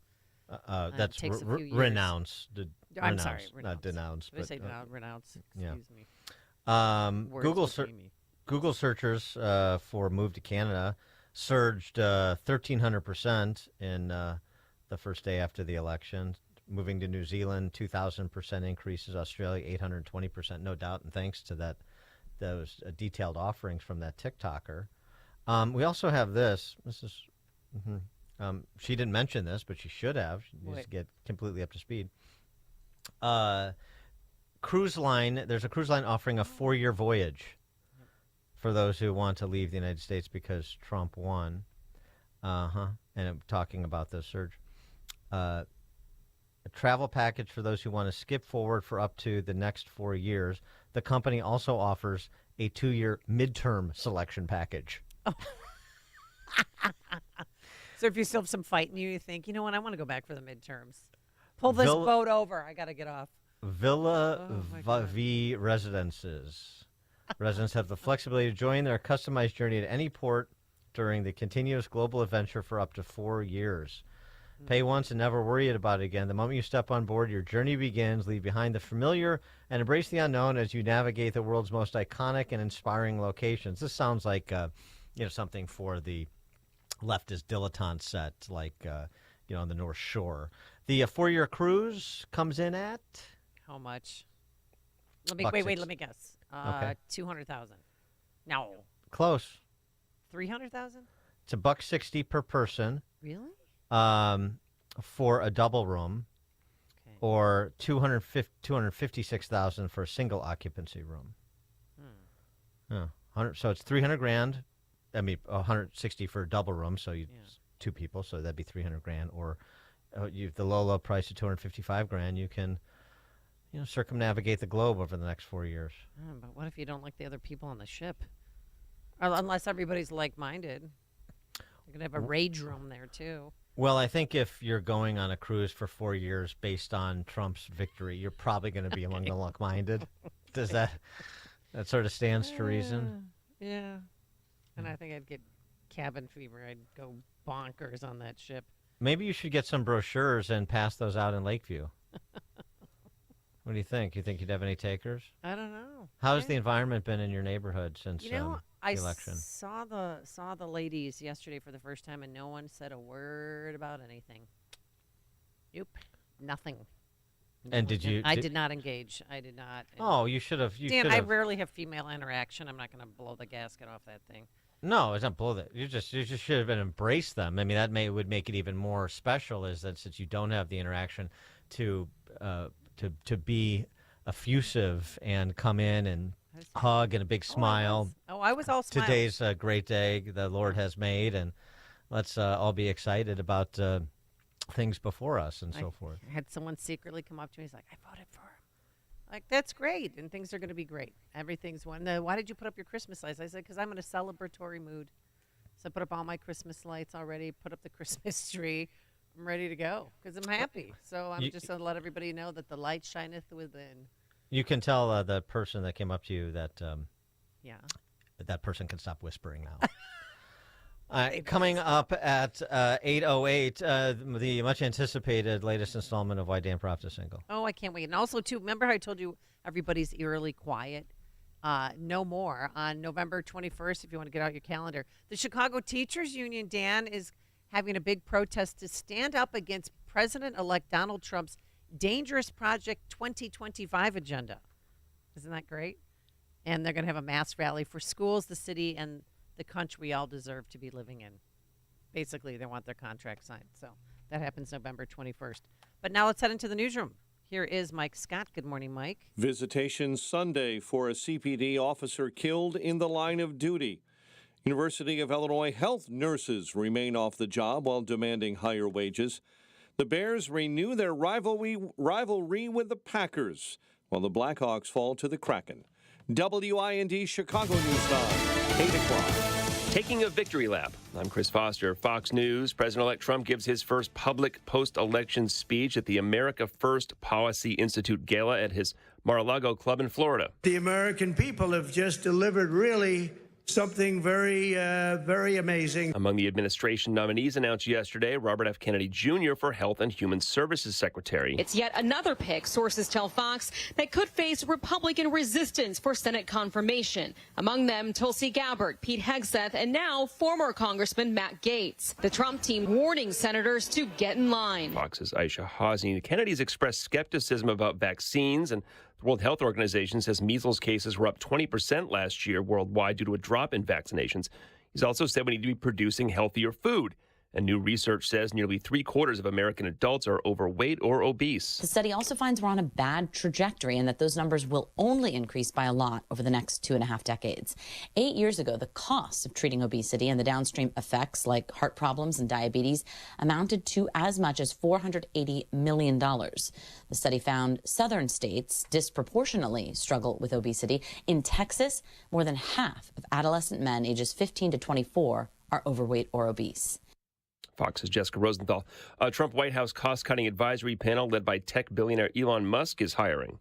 The Department of Government Efficiency says they've already heard from thousands of people who are interested in participating in this cost-cutting mission, saying, quote, we don't need more part-time idea generators. We need super high IQ, small government revolutionaries willing to work 80-plus hours per week on unglamorous cost-cutting. Fox's Hillary Vaughn in a separate post. Musk says the job pays zero. Retail sales up 0.4% last month. Auto dealers, restaurants, and electronics stores all reporting higher numbers. America's listening to Fox News.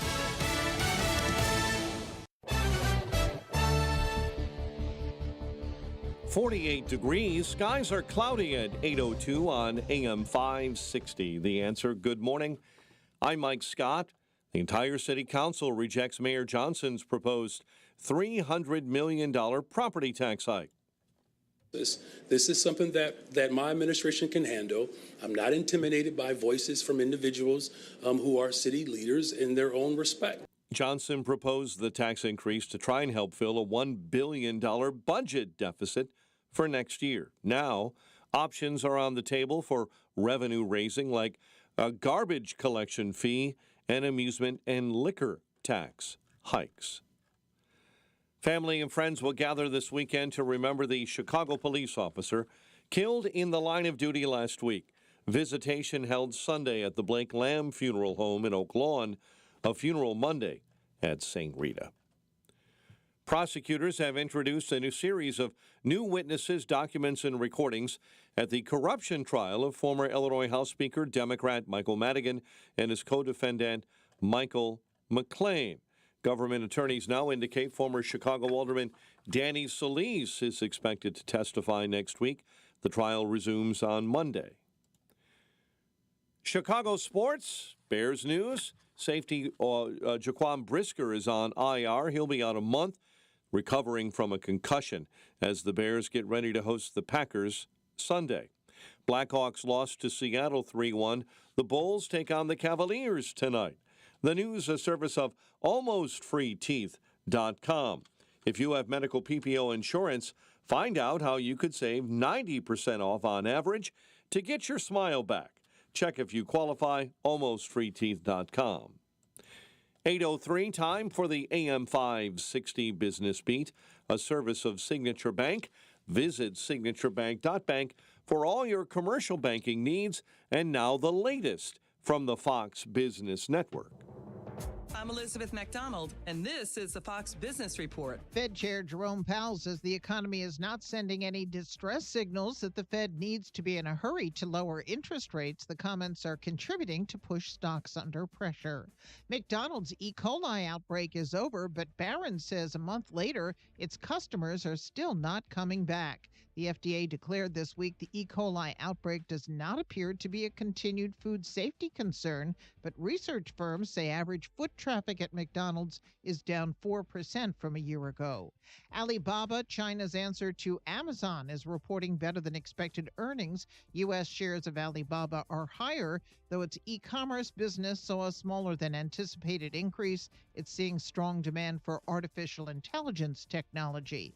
That's your Fox Business Report. I'm Jenny Cosola, invested in you. 8:05 and a check of traffic and weather on the way next on AM 560. Make sure that you never miss a day of Dan Proft and Amy Jacobson when you subscribe to the Chicago's Morning Answer podcast, presented by Signature Bank. Listen to the entire show each day on demand with limited commercial breaks. You can subscribe today for free at 560theanswer.com and click on podcasts or search for Chicago's Morning Answer on Apple Podcasts, Spotify, Google Podcasts, or wherever you listen to podcasts. Balance of Nature's fruits and veggies supplements, changing the world one life at a time. My husband's a retired cop, and I worked in a hospital for years. I'm going out right now because I'm getting ready to paint my fence. It's just literally amazing. And, you know, you watch the TV articles, and you go, yeah. Well, at least it's 100% returnable if it doesn't work. I'm not kidding you. It is the most amazing product I've ever taken. Oh, I have a friend, Julia, who has taken a Balance of Nature now for quite some time. And she said, oh, Becky, ask your doctor about taking Balance of Nature. So I talked to my doctor about it, and she said, oh, try it. Celebrate this season with Black Friday savings all month long. Go to balanceofnature.com and sign up as a new preferred customer to get 50% off your first preferred set. Don't miss out. Go to balanceofnature.com or call 1-800-246-8751 and get this exclusive Black Friday offer by using discount code CHICAGO. This is Hugh Hewitt for townhall.com. There are so many takes on the 2024 election and so little time. Over at Fox News, I've listed my top 10. Right now, I'll note just one, our national security. Americans know our national security is endangered by China, Russia, Iran, North Korea's axis of dictators, and we don't like the prospect of being number 2 or even being tied for number 1. Peace through strength is the best option for the president-elect to follow, and to do so with a sweeping set of goals. The rapid expansion of our fleet, especially under the seas, should be a priority, along with the ongoing development of asymmetrical weapons and systems. The selection of Florida Congressman Green Beret Mike Waltz as the National Security Advisor and Pete Hegseth as the Secretary of Defense indicate the Trump team is serious. These are good men, and they are serious men. I hope all his senior appointees at DOD commit for the entire 4 years. The nation needs them. I'm Hugh Hewitt.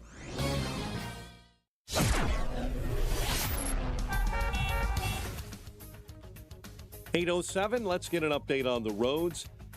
Team Hochberg Traffic Center time. Due to an earlier accident, inbound on the Kennedy are jammed up between Adams and the Circle. A pedestrian bounced off a truck, kept running, and was found injured at the top of Madison. Looks like the pedestrian will be okay, but the backup still remains on the inbound side of the Kennedy near Adams, and it is a 65-minute trip into the Circle from O'Hare. Stevenson inbound right now, 40 minutes, 3:55 into DuSable Lakeshore Drive. Tri-State jamming up southbound right at the Hinsdale Oasis.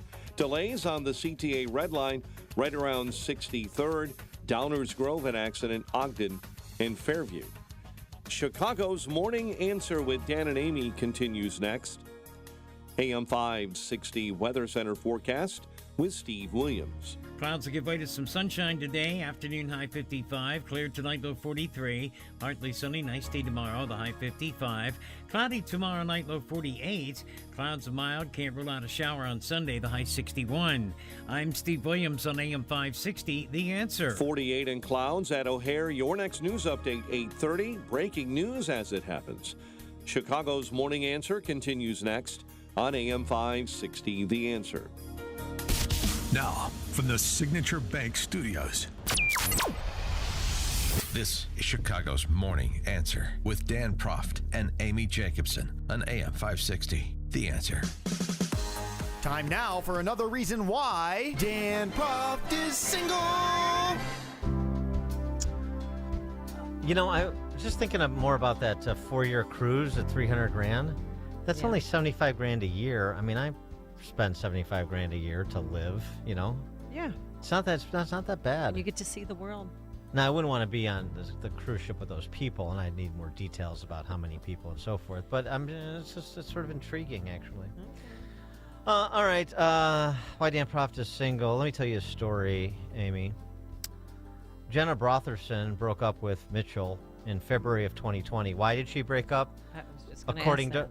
According to her, this alone is why Dan Proft is single, right at the first part of the story. She broke up with him because she was, quote, too overwhelmed with life, unquote. It's not you, it's me. Hey, boy.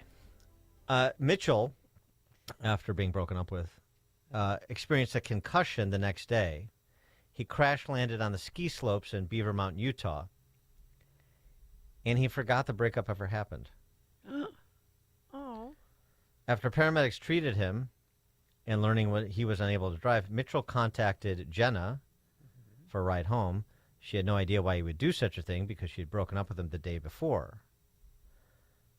They committed to remaining friends, as is always the case. I still want to be friends. But when Mitchell continued to contact her and treat her nicely, she got confused. Wasn't used to being treated nicely.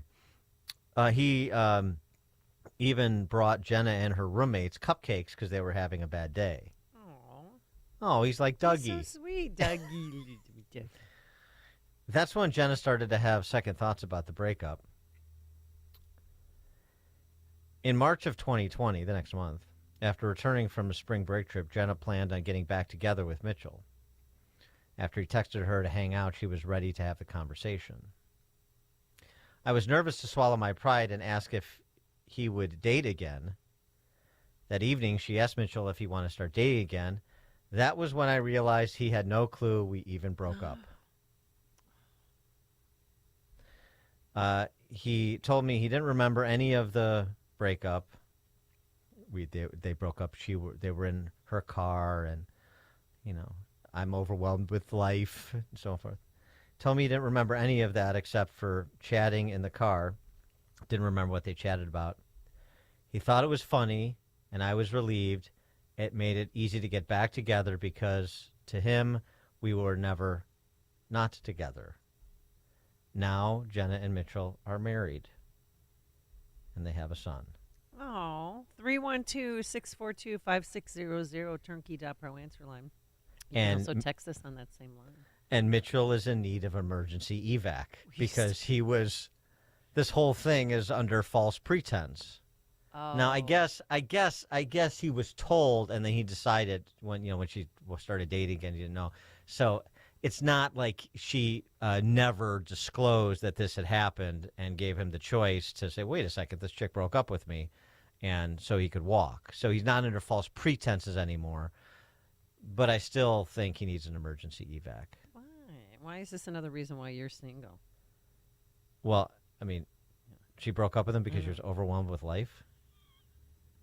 I just wanted you to say it. What? And then get your what together, honey. Yeah. I don't. It speaks to this other reason. There's a physiological reason why I'm single too. I hate to go deep here into the the science, but let it out, Dan. There's a couple of important studies about how women's and men's brains are very different. So for people who are not seeing the Jenna and Mitchell story the way I am, this is just the nature of my gray matter, and that's the problem. A new comprehensive study published in the PNAS. Mm-hmm. You're familiar with the PNAS? Yeah, an acronym for? The PNAS. It's a prestigious journal. Okay. The Proceedings of the National Academy of Sciences. Oh, yes. Yeah, you got a copy back on my desk. Mm-hmm. Yeah. They find a couple of things that are very important about men and women's brains. Men's brains are organized in ways that boost skills like spatial reasoning, which help them navigate spaces and understand physical layouts. Women, brain areas connected to self-reflection and memory are more active, which may explain why women are more likely to experience strong emotions and engage in deep self-reflection. Another key difference is how men and women respond to rewards and form habits. Men's brains have more direct pathways for building habits and learning from cues, while women's brains are tuned for activities like understanding others' perspectives and reflecting on their own emotions. It's very generous. Even at a neuron level, men and women's brains are wired differently, influencing their thoughts, feelings, and actions. Mm-hmm. True. So that's one study, and that was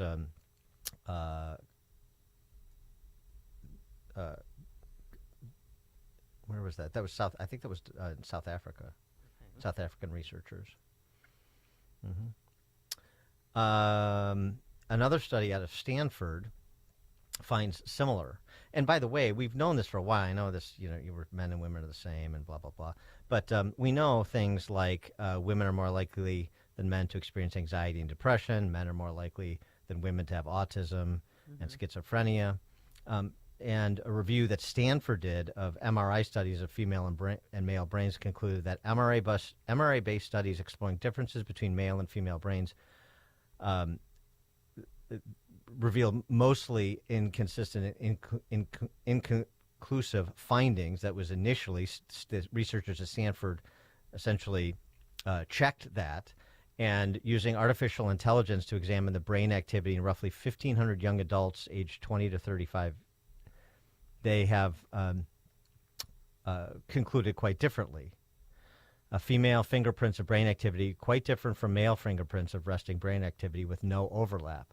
They strongly suggest that what's going on in a woman's brain at rest is significantly different from what's going on in a man's brain at rest, as if we didn't know this, but now we have the scientists at Stanford confirming it.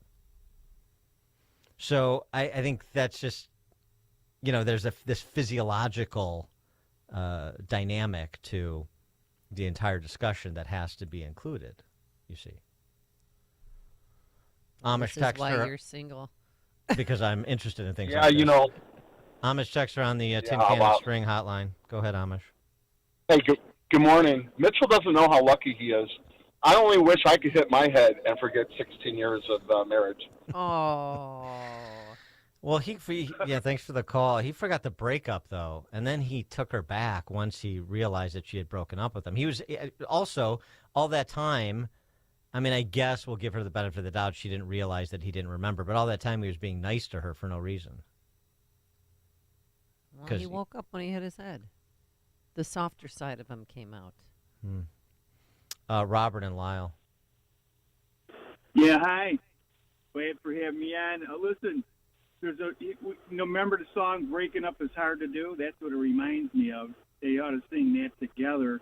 But the problem really is what's going to happen when this guy gets his memory back and he realizes that he doesn't love her anymore because he broke up with her. Well, again, I know that would have been a interesting wrinkle, but the story, now this is being told by Jenna, so we haven't exactly heard Mitchell's side of these events. Right, but there's always two sides to every story, sometimes three, Dan. She said that she recognizes, she told him about the breakup so that he was made aware of the breakup and he decided to get back together with her anyway. But, I mean, that's also, he could still be suffering from the after effects of the concussion. He could have PTSD from the ski fall, combined with learning of this breakup, and now he's essentially a prisoner. Anthony and Joliet. Hi, I have the simplest test known to man to prove that men and women's brains are different. Men find the Three Stooges to be entertaining and worthwhile to watch, and Yes. women find them to be idiotic and stupid. So there's your proof that men and women have different brain capabilities. Well, there's not. Yes, the Three Stooges tests, but just the comedy test in general. Women have terrible senses of humor. Oh, come on, we're not that bad. You didn't even like. I forgot to mention Amish. You didn't even. You dissed Amish's replacement moniker for Czar. Oh, that's right. What is it? What was his? You don't even remember. No, I've got. I thought women are supposed to have better memories and be more reflective. Yeah. Well, what is it? Do you remember? Of course, I remember. All right, what is it? Wife. Oh, that's right. Border wife, Tom Homan. Environmental wife, RFK Jr. Not that he's a czar. One other reason why I'm single is because, this is happening again. Apparently there's a move away from the digital and back to the analog. Chicago singles are escaping the dating app trenches. Now they're doing these meetups. Speed dating is back. Could you imagine?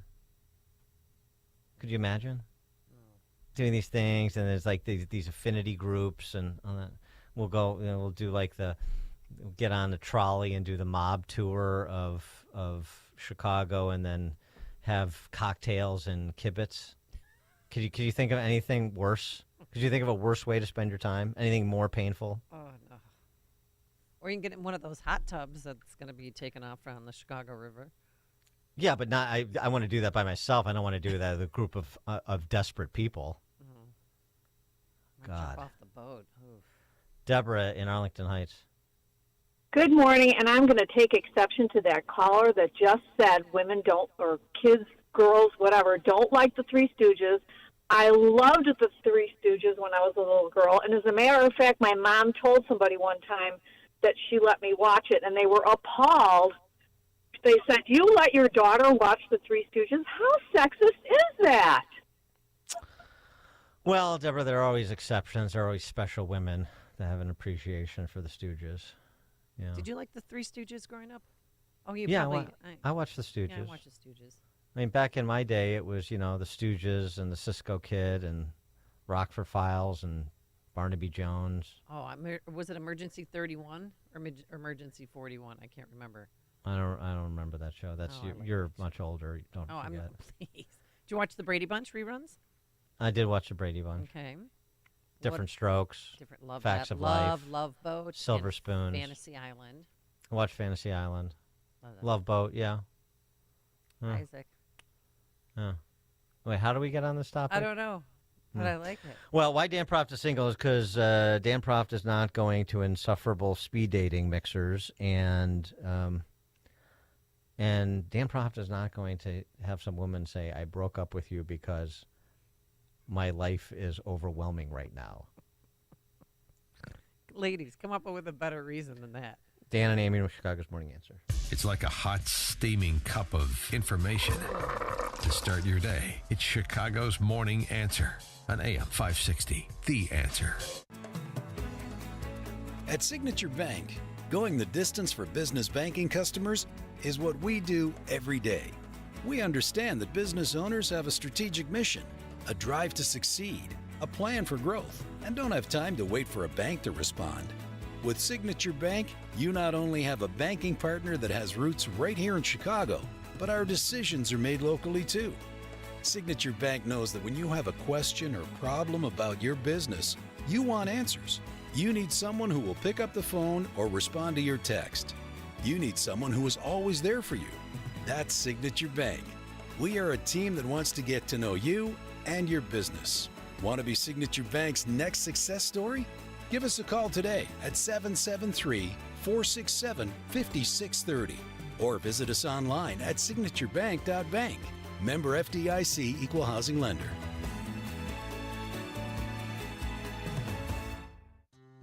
Balance of Nature's fruits and veggies supplements, changing the world one life at a time. My husband's a retired cop, and I worked in a hospital for years. I'm going out right now because I'm getting ready to paint my fence. It's just literally amazing. And, you know, you watch the TV articles and you go, yeah. Well, at least it's 100% returnable if it doesn't work. I'm not kidding you. It is the most amazing product I've ever taken. Oh, I have a friend, Julia, who has taken a Balance of Nature now for quite some time. And she said, oh, Becky, ask your doctor about taking Balance of Nature. So I talked to my doctor about it, and she said, oh, try it. Celebrate this season with Black Friday savings all month long. Go to balanceofnature.com and sign up as a new preferred customer to get 50% off your first preferred set. Don't miss out. Go to balanceofnature.com or call 1-800-246-8751 and get this exclusive Black Friday offer by using discount code CHICAGO.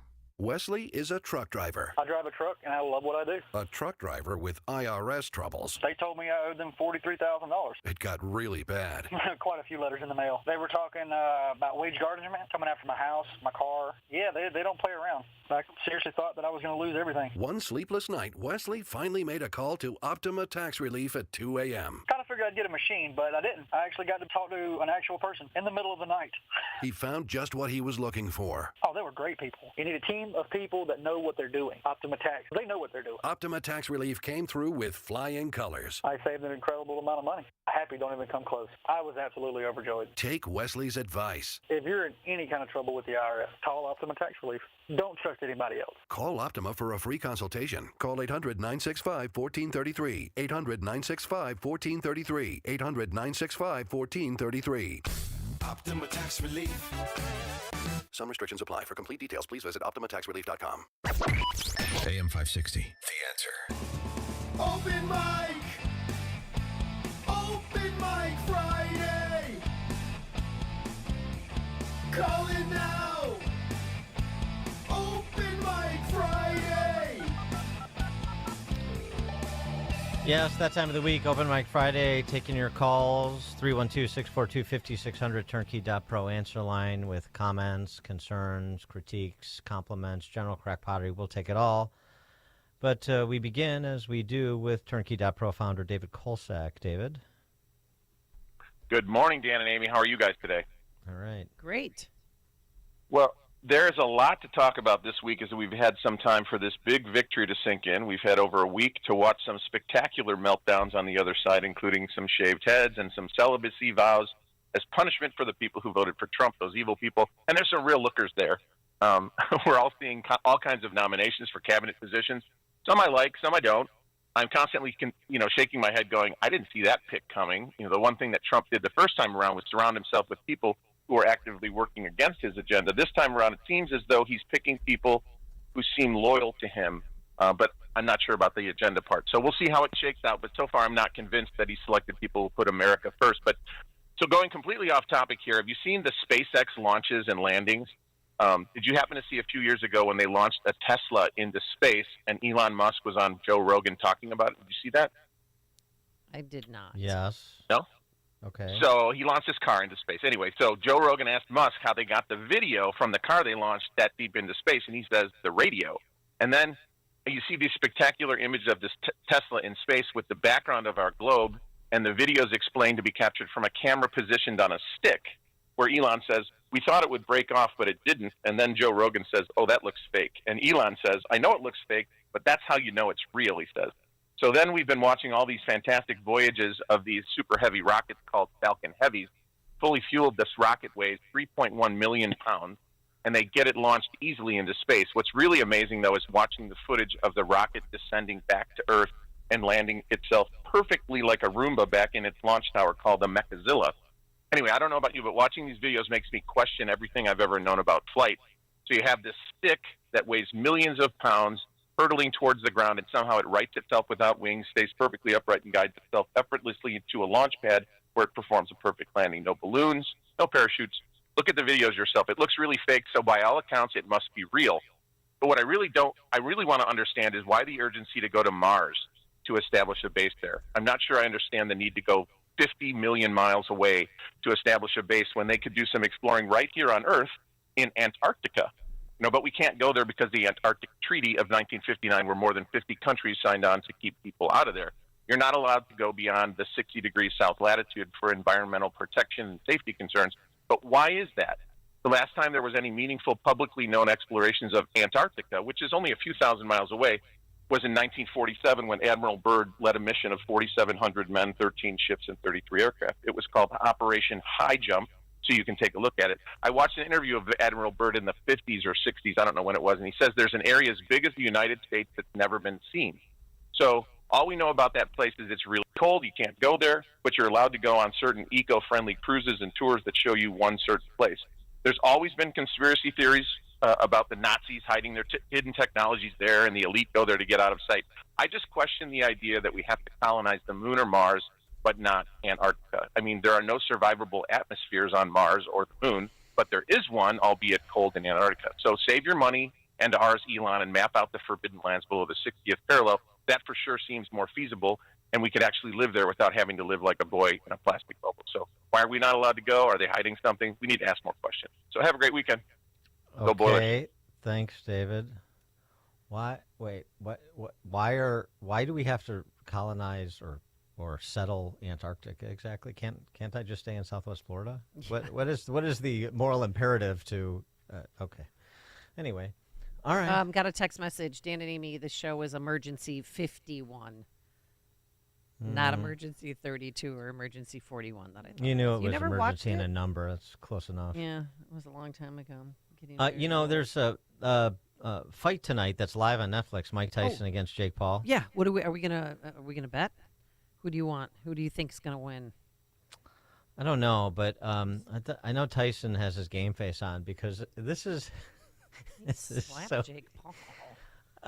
Mike Tyson giving an interview to this teenage girl. It's a very nice girl, and she in advance of tonight's fight. Listen to the question she asks.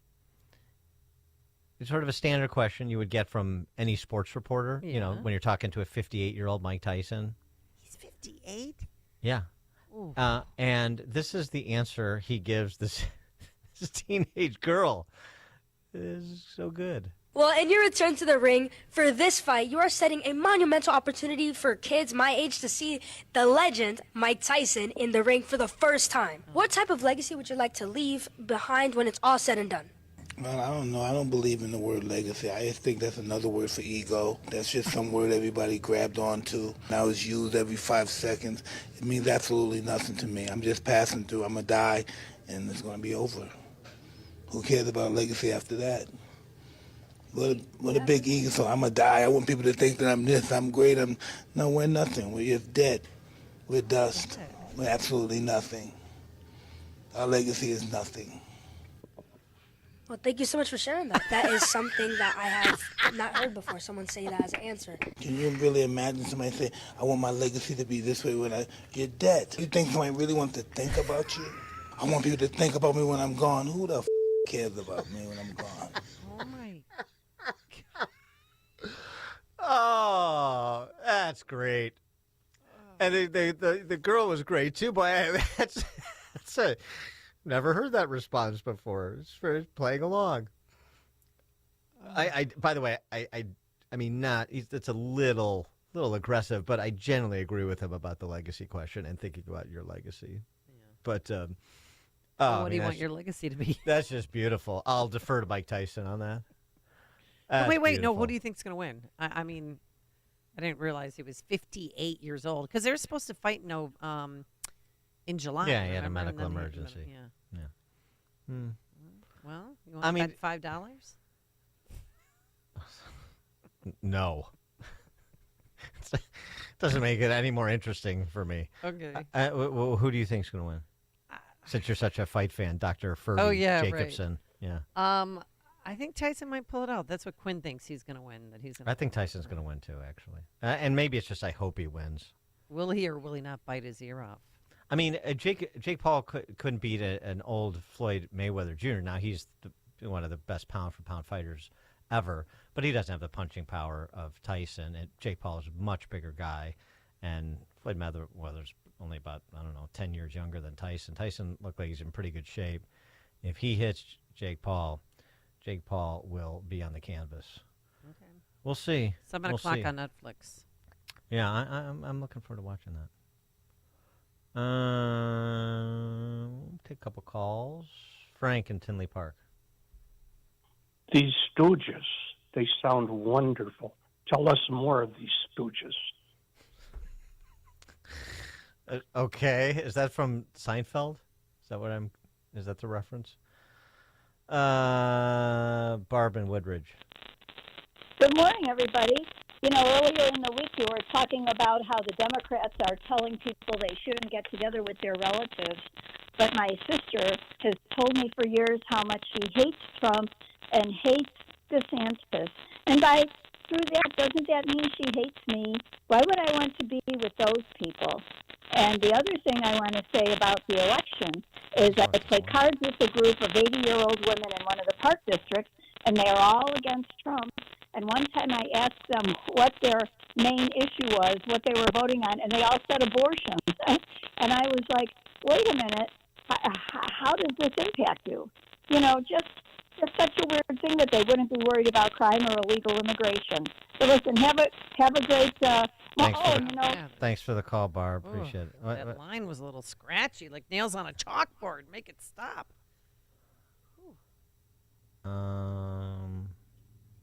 Eduardo in Tampa Bay. Yeah, good morning, Amy. We got a high cancer rate in 20 and 30-year-olds, thyroid, pancreatic, thyroid, also autism on both coasts. So Daily Mail has a couple articles if anybody wants to check those out. Thanks for the call, Eduardo. Bob in Buffalo Grove. Good morning, Dan and Amy. Always good talking to you, and another good week of discussions. Earlier in today's show, you discussed RFK being nominated as HH Secretary. I hope he takes a close look at childhood food allergies. Dating myself, I'm a baby boomer, child of the Eisenhower years, and none of my classmates had food allergies. We never heard of an EpiPen. Yet today, what's going on? It seems like many children have some sort of food allergies. Mm-hmm. What happened? Well, this has been discussed. Thanks for the call, Bob. I mean, the different binding agents in bread, the recommendation not to. I don't remember exactly what the ages are, Amy. Maybe you know, but not exposing your kids to peanuts until they're older, like 2 or 3, and in point of fact, it's that's why they don't develop that's why they develop an allergy, peanut allergies, because you're not exposing your kids to peanuts at the appropriate age. It's happening too late. I mean, so there's different explanations or partial explanations for different incidences of allergies. Why I carry an EpiPen with me. Well, did you have a peanut table or an allergy table growing up in your school? What did you call me?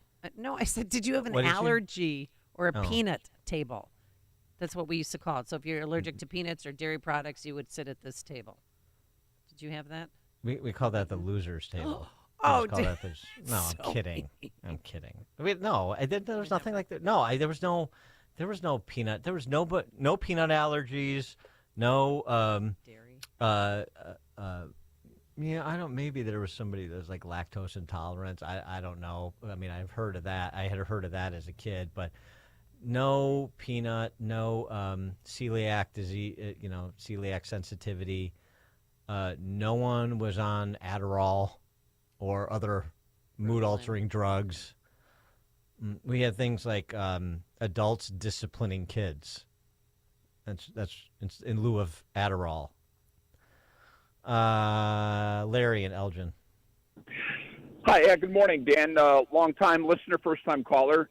Hey, curious why with these guests that you have on and they talk about when you bring up Bitcoin and they take their shots at Bitcoin, why not have a Jack Mallers on from Strike right here in Chicagoland or a Marty Bent or a few of these younger guys who really understand it and can really explain it to the listeners what Bitcoin is all about and how it really works? Yeah, I'm happy to. Actually, we have Scott Diamond is a guy we've gone to a couple of times on Bitcoin. He was an early adopter, and we'll have to get him back. But I'm happy. We'll look up some other people that are in the sector and knowledgeable about Bitcoin and blockchain and the whole cryptocurrencies. We'll get more. I appreciate that. That's fair. We have just focused more on the sort of the investor analyst side than the practitioner side, so we could add that. Glenn in Orlando. Yeah, good morning. I was just thinking about all of the Democratic governors that are going to put up a big wall against Trump, that the citizens in their states that voted for Trump are probably going to join the resistance and report to ICE all the illegals in spite of what their governors are saying. Thanks for the call, Glenn. Well, Jelly Belly's on the job. He was on Morning Joe yesterday with his sidekick, Jared Polis, the governor of Colorado. They're going to save democracy from Trump. Oh, yeah, right. For the people, in spite of the people. J.B. Pritzker's, his priorities, things he's very, very concerned about. Since mainly Illinois residents are listening to this, see if these are your priorities. These are your deep-seated concerns about the state of Illinois. Well, let's start with the idea that there are a number of things that have been brought up during the campaign and now post his election that President Trump's administration intends to go after. An example of that is you've heard talk about bringing prayer back into public schools, as they say. The reality is that there's a constitutional bar against that, separation of church and state. And the question is, what will they be doing to try to enforce that, and how on a state level can we uphold the U.S. Constitution while the administration may be coming after, this vitally important freedom that people have from having to be forced to, into some sort of organized prayer in public school. So, we've got a lot of issues like that, privacy issues around tracking people who may be seeking to exercise their abortion rights. And we want to make sure that apps can't track them, or at least that those companies can't provide that information to any other states or to the federal government. Mandatory prayer in government schools, which no one has proposed. I've never heard that before. And tracking tracking women, because they're the only ones who can get pregnant. Well, tracking women who get abortions, also something that no one has proposed. No, they're the ones who said they're going to be scanning license plates at the Iowa-Illinois border to make. No one's doing that. This is all lies from the left. It's what they do. Is this what people in Illinois are mainly concerned about? Mandatory prayer and tracking people coming to and fro to get abortions? Really? Well, that's your governor. That's what he's concerned about. So out of touch. Linda, Bloomingdale. Hey, good morning. Hi. I wanted to talk about my experience at the Movable Feast this past Wednesday. Nice. Two of my friends and myself went there. I had my Trump pin on. I was dressed in red, and I can't tell you what a great experience it was. People coming up to me, can I take my picture with you? Their business is up 50%. We talked to Ashley, the owner. It was wonderful. Excellent. Movable Feast in Wheaton, one of the, thanks, Linda, one of the businesses targeted by Martha Paschke, that Geneva alderhuman, and the leftist goons in the western suburbs. And And Movable Feast is what is the derivation of the name, Amy? You remember? About the supper. The Last Supper? What? What? I've had a long week. We've had 17 cabinet appointments in 20 days. I'm just trying to keep up with that. All right. I mean, we have a very literate audience. We need to know these things, and if you don't know them, then you need to know them. We need to uphold the canons here. Well, a reminder too: meet at Foxfire today between 11:30 and 1:30, because they're also on that list that she put out on Facebook, pro-Trump businesses, and thank goodness there's an ethics complaint has been filed against her. Because I was thinking about this yesterday, Dan. She's so mad that Trump lost and angry that she wants everybody else to be miserable around her. That's what kind of person she is. I don't think everyone else being miserable around her is anything new. That's just sort of the standing protocol with people like that. Maybe we need a rebel book club. Oh. Yeah. Movable Feast would be a good first book, given the context. Hemingway, Movable Feast. That's where they get the name. That's right. Mm-hmm. Yeah. Should have been read in school, but a lot of those government schools that aren't so good today weren't so good back then either, actually, it turns out. Interesting. David in Lansing. Good morning. After this blowout election, I'm very happy with.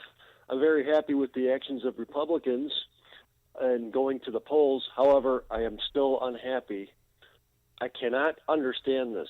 Why do Republicans still feed their oppressors, Google, Facebook, and Microsoft, for example, by still using their products? These are the people that are oppressing your free speech.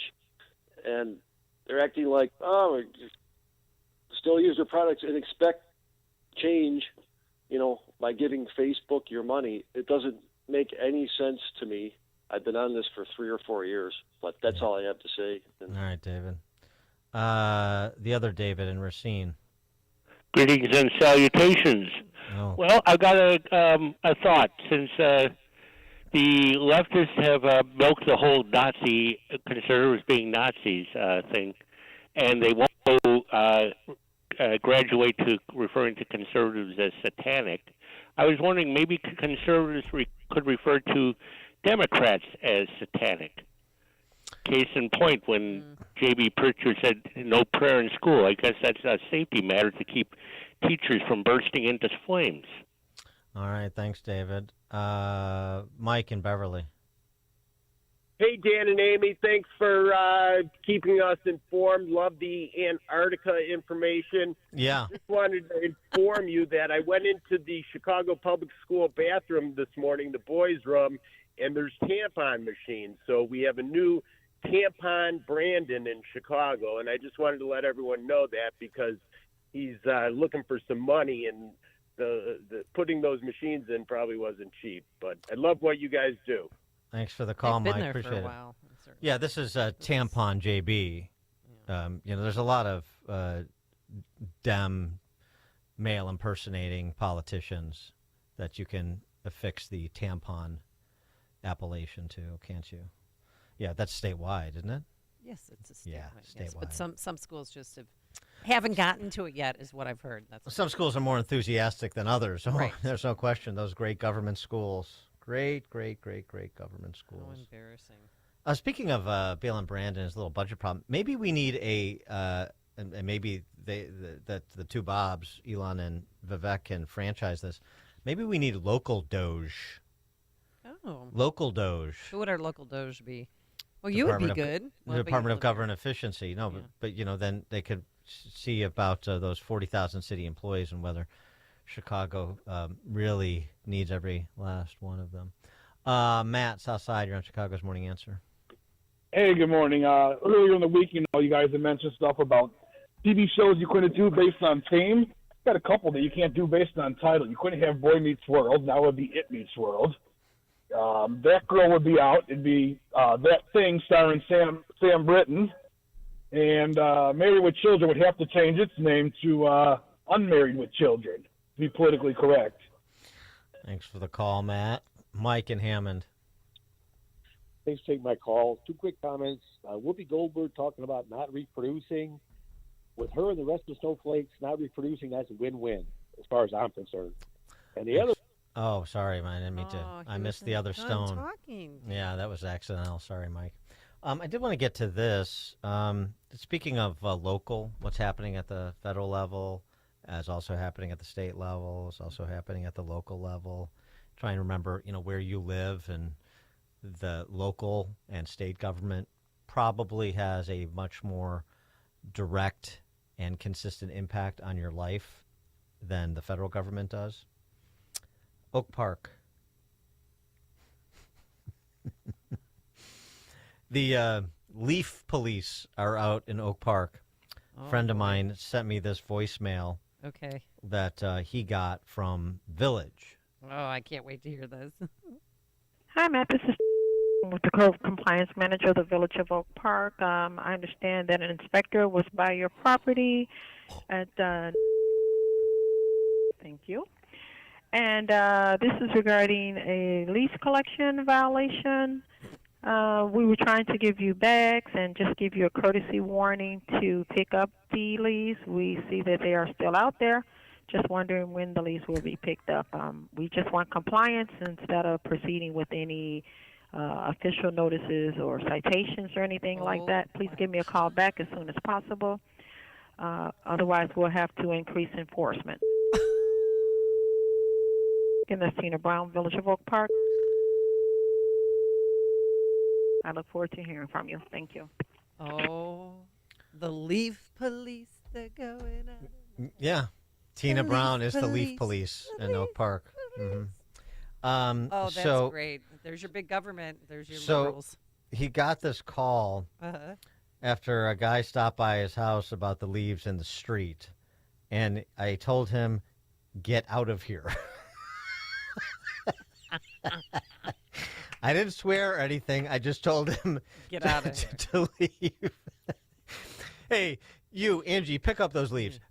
So leaves in the street, and he said, leave, not leaf, you leave my premises. That's when he got the call from the leaf superintendent there. So you got, Oak Park, has crime problems and disorder problems, especially bumped up against the west side as it is. So they've got, as my friend says, homeless druggies and carjackings galore. And Oak Park has some $80,000 a year bureaucrat calling about leaves in the street, no less. So they're not even on his lawn; they're in the street. You have to pick up. I didn't know that. I thought that was the city's property. Yeah. He's got leaves in his grass too because 'tis the season, but yeah, there's a big leaf pile in his street. He doesn't own the street. He sent me the picture. Can you send it to me? It's just the most asinine thing. Oh my god. Hey, can you pick up those leaves? Get away from me. I love the response. Perfect. Matt in Oak Lawn.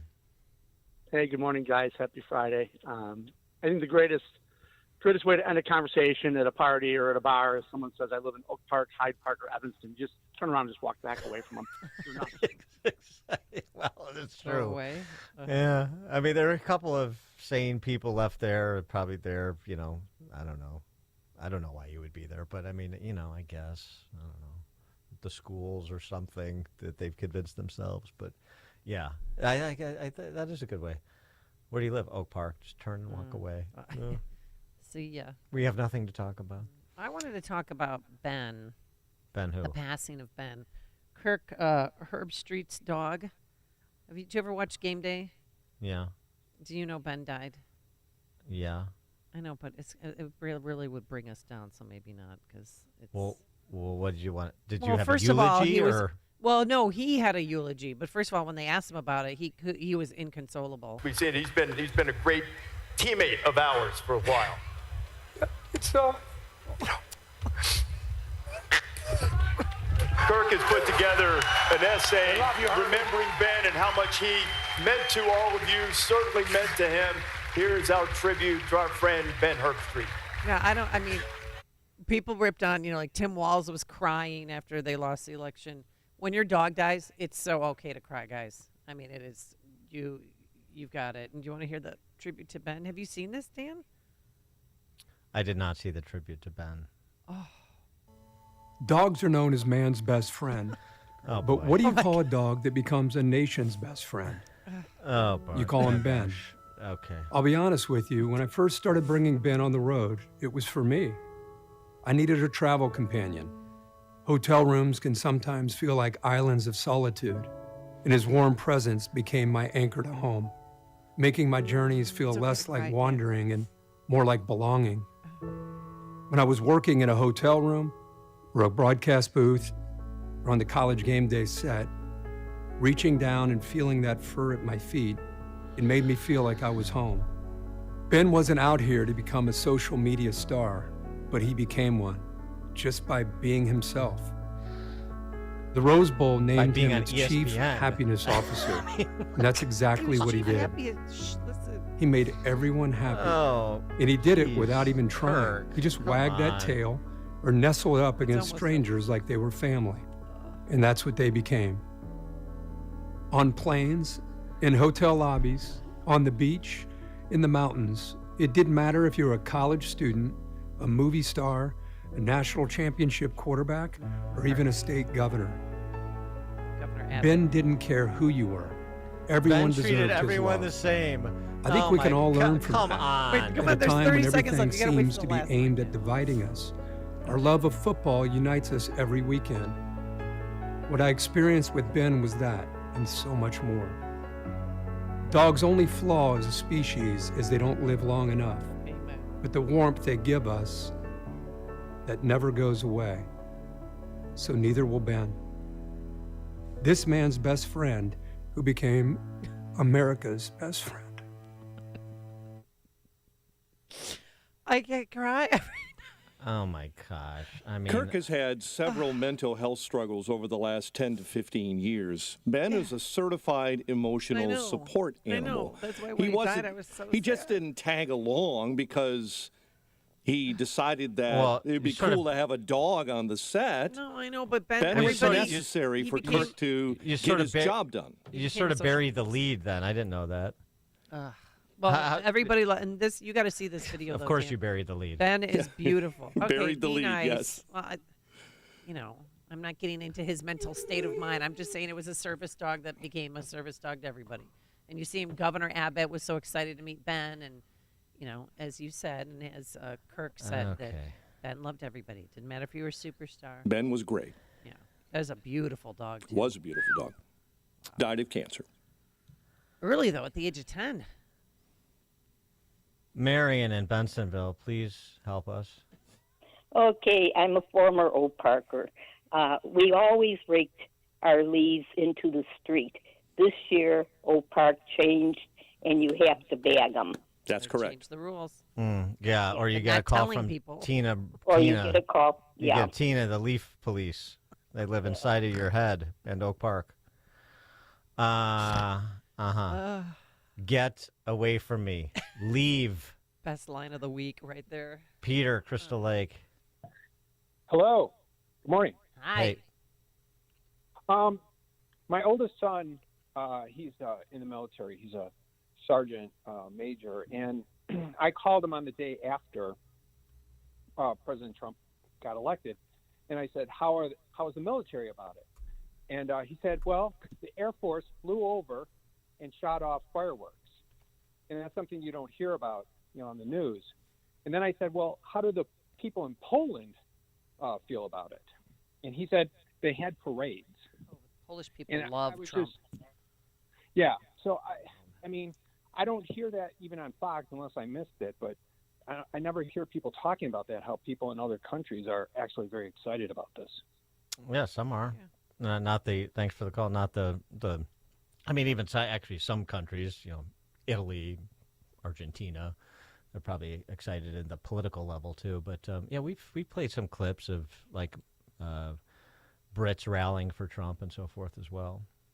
The Prime Minister, Ogden Dunes, Indiana. Boy. Perspicacious Dan Proft. in this pragmatically lazy Irishman's book, Trump did not really win anything because now he has to do the heavy lifting. Who dodged the bullet? I'll give you a hint. I was sad when I had no shoes. Then I saw a man without a waist and no neck either. Of course, the winner is the country's most rich politician, J.B. Lizzo, and second place is California's Governor Haircut. They won the election. True or false? All right, PM. Anthony and Palos. Hello. Can you hear me? Hello. I had a perfect Doge for Cook County since he was hired to get rid of the carjacking. He's done such a great job. It's got to be Rowe County. Good buddy. Actually, Dan, There's nothing radio talkers can't do, Anthony. You know that. I had the privilege to train him, and he is I can't even say what he is, but yeah. I got to meet the legend. Did you? Yeah. Did he make you call him legend? No. All right. Did you ask him what his legacy is going to be? Yeah. Very good. Thank you very much for that call, Anthony. I like Roe, but yes, he had to reinvent himself. Chuck and Delavan. Hey, how you doing? Shout out to Phil and Reggie. I'm sure you've seen them at the Freedom concert.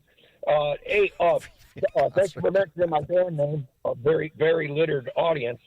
I turned 69 a week ago, and I'm just letting everybody in the radio audience listen to know that I got one good round left in me.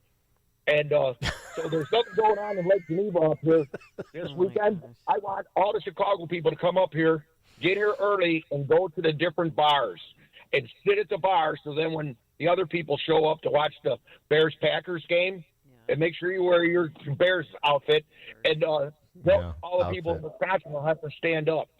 So anyway, you guys have a great weekend. Thank you, Chuck. Happy belated birthday. Yeah, for the fourth time. Yes. Yeah. We're done celebrating. All right, thanks to Justin Costen and Quinn McCarthy. Have a wonderful day. It's going to be clouds, but sunshine by this afternoon, a high of 55 degrees. It's 9 a.m., WIND, Chicago. The Laken Riley murder trial starts today. I'm Chris Foster, Fox News. She's the 22-year-old nursing student killed on a jogging trail at the University of Georgia in February.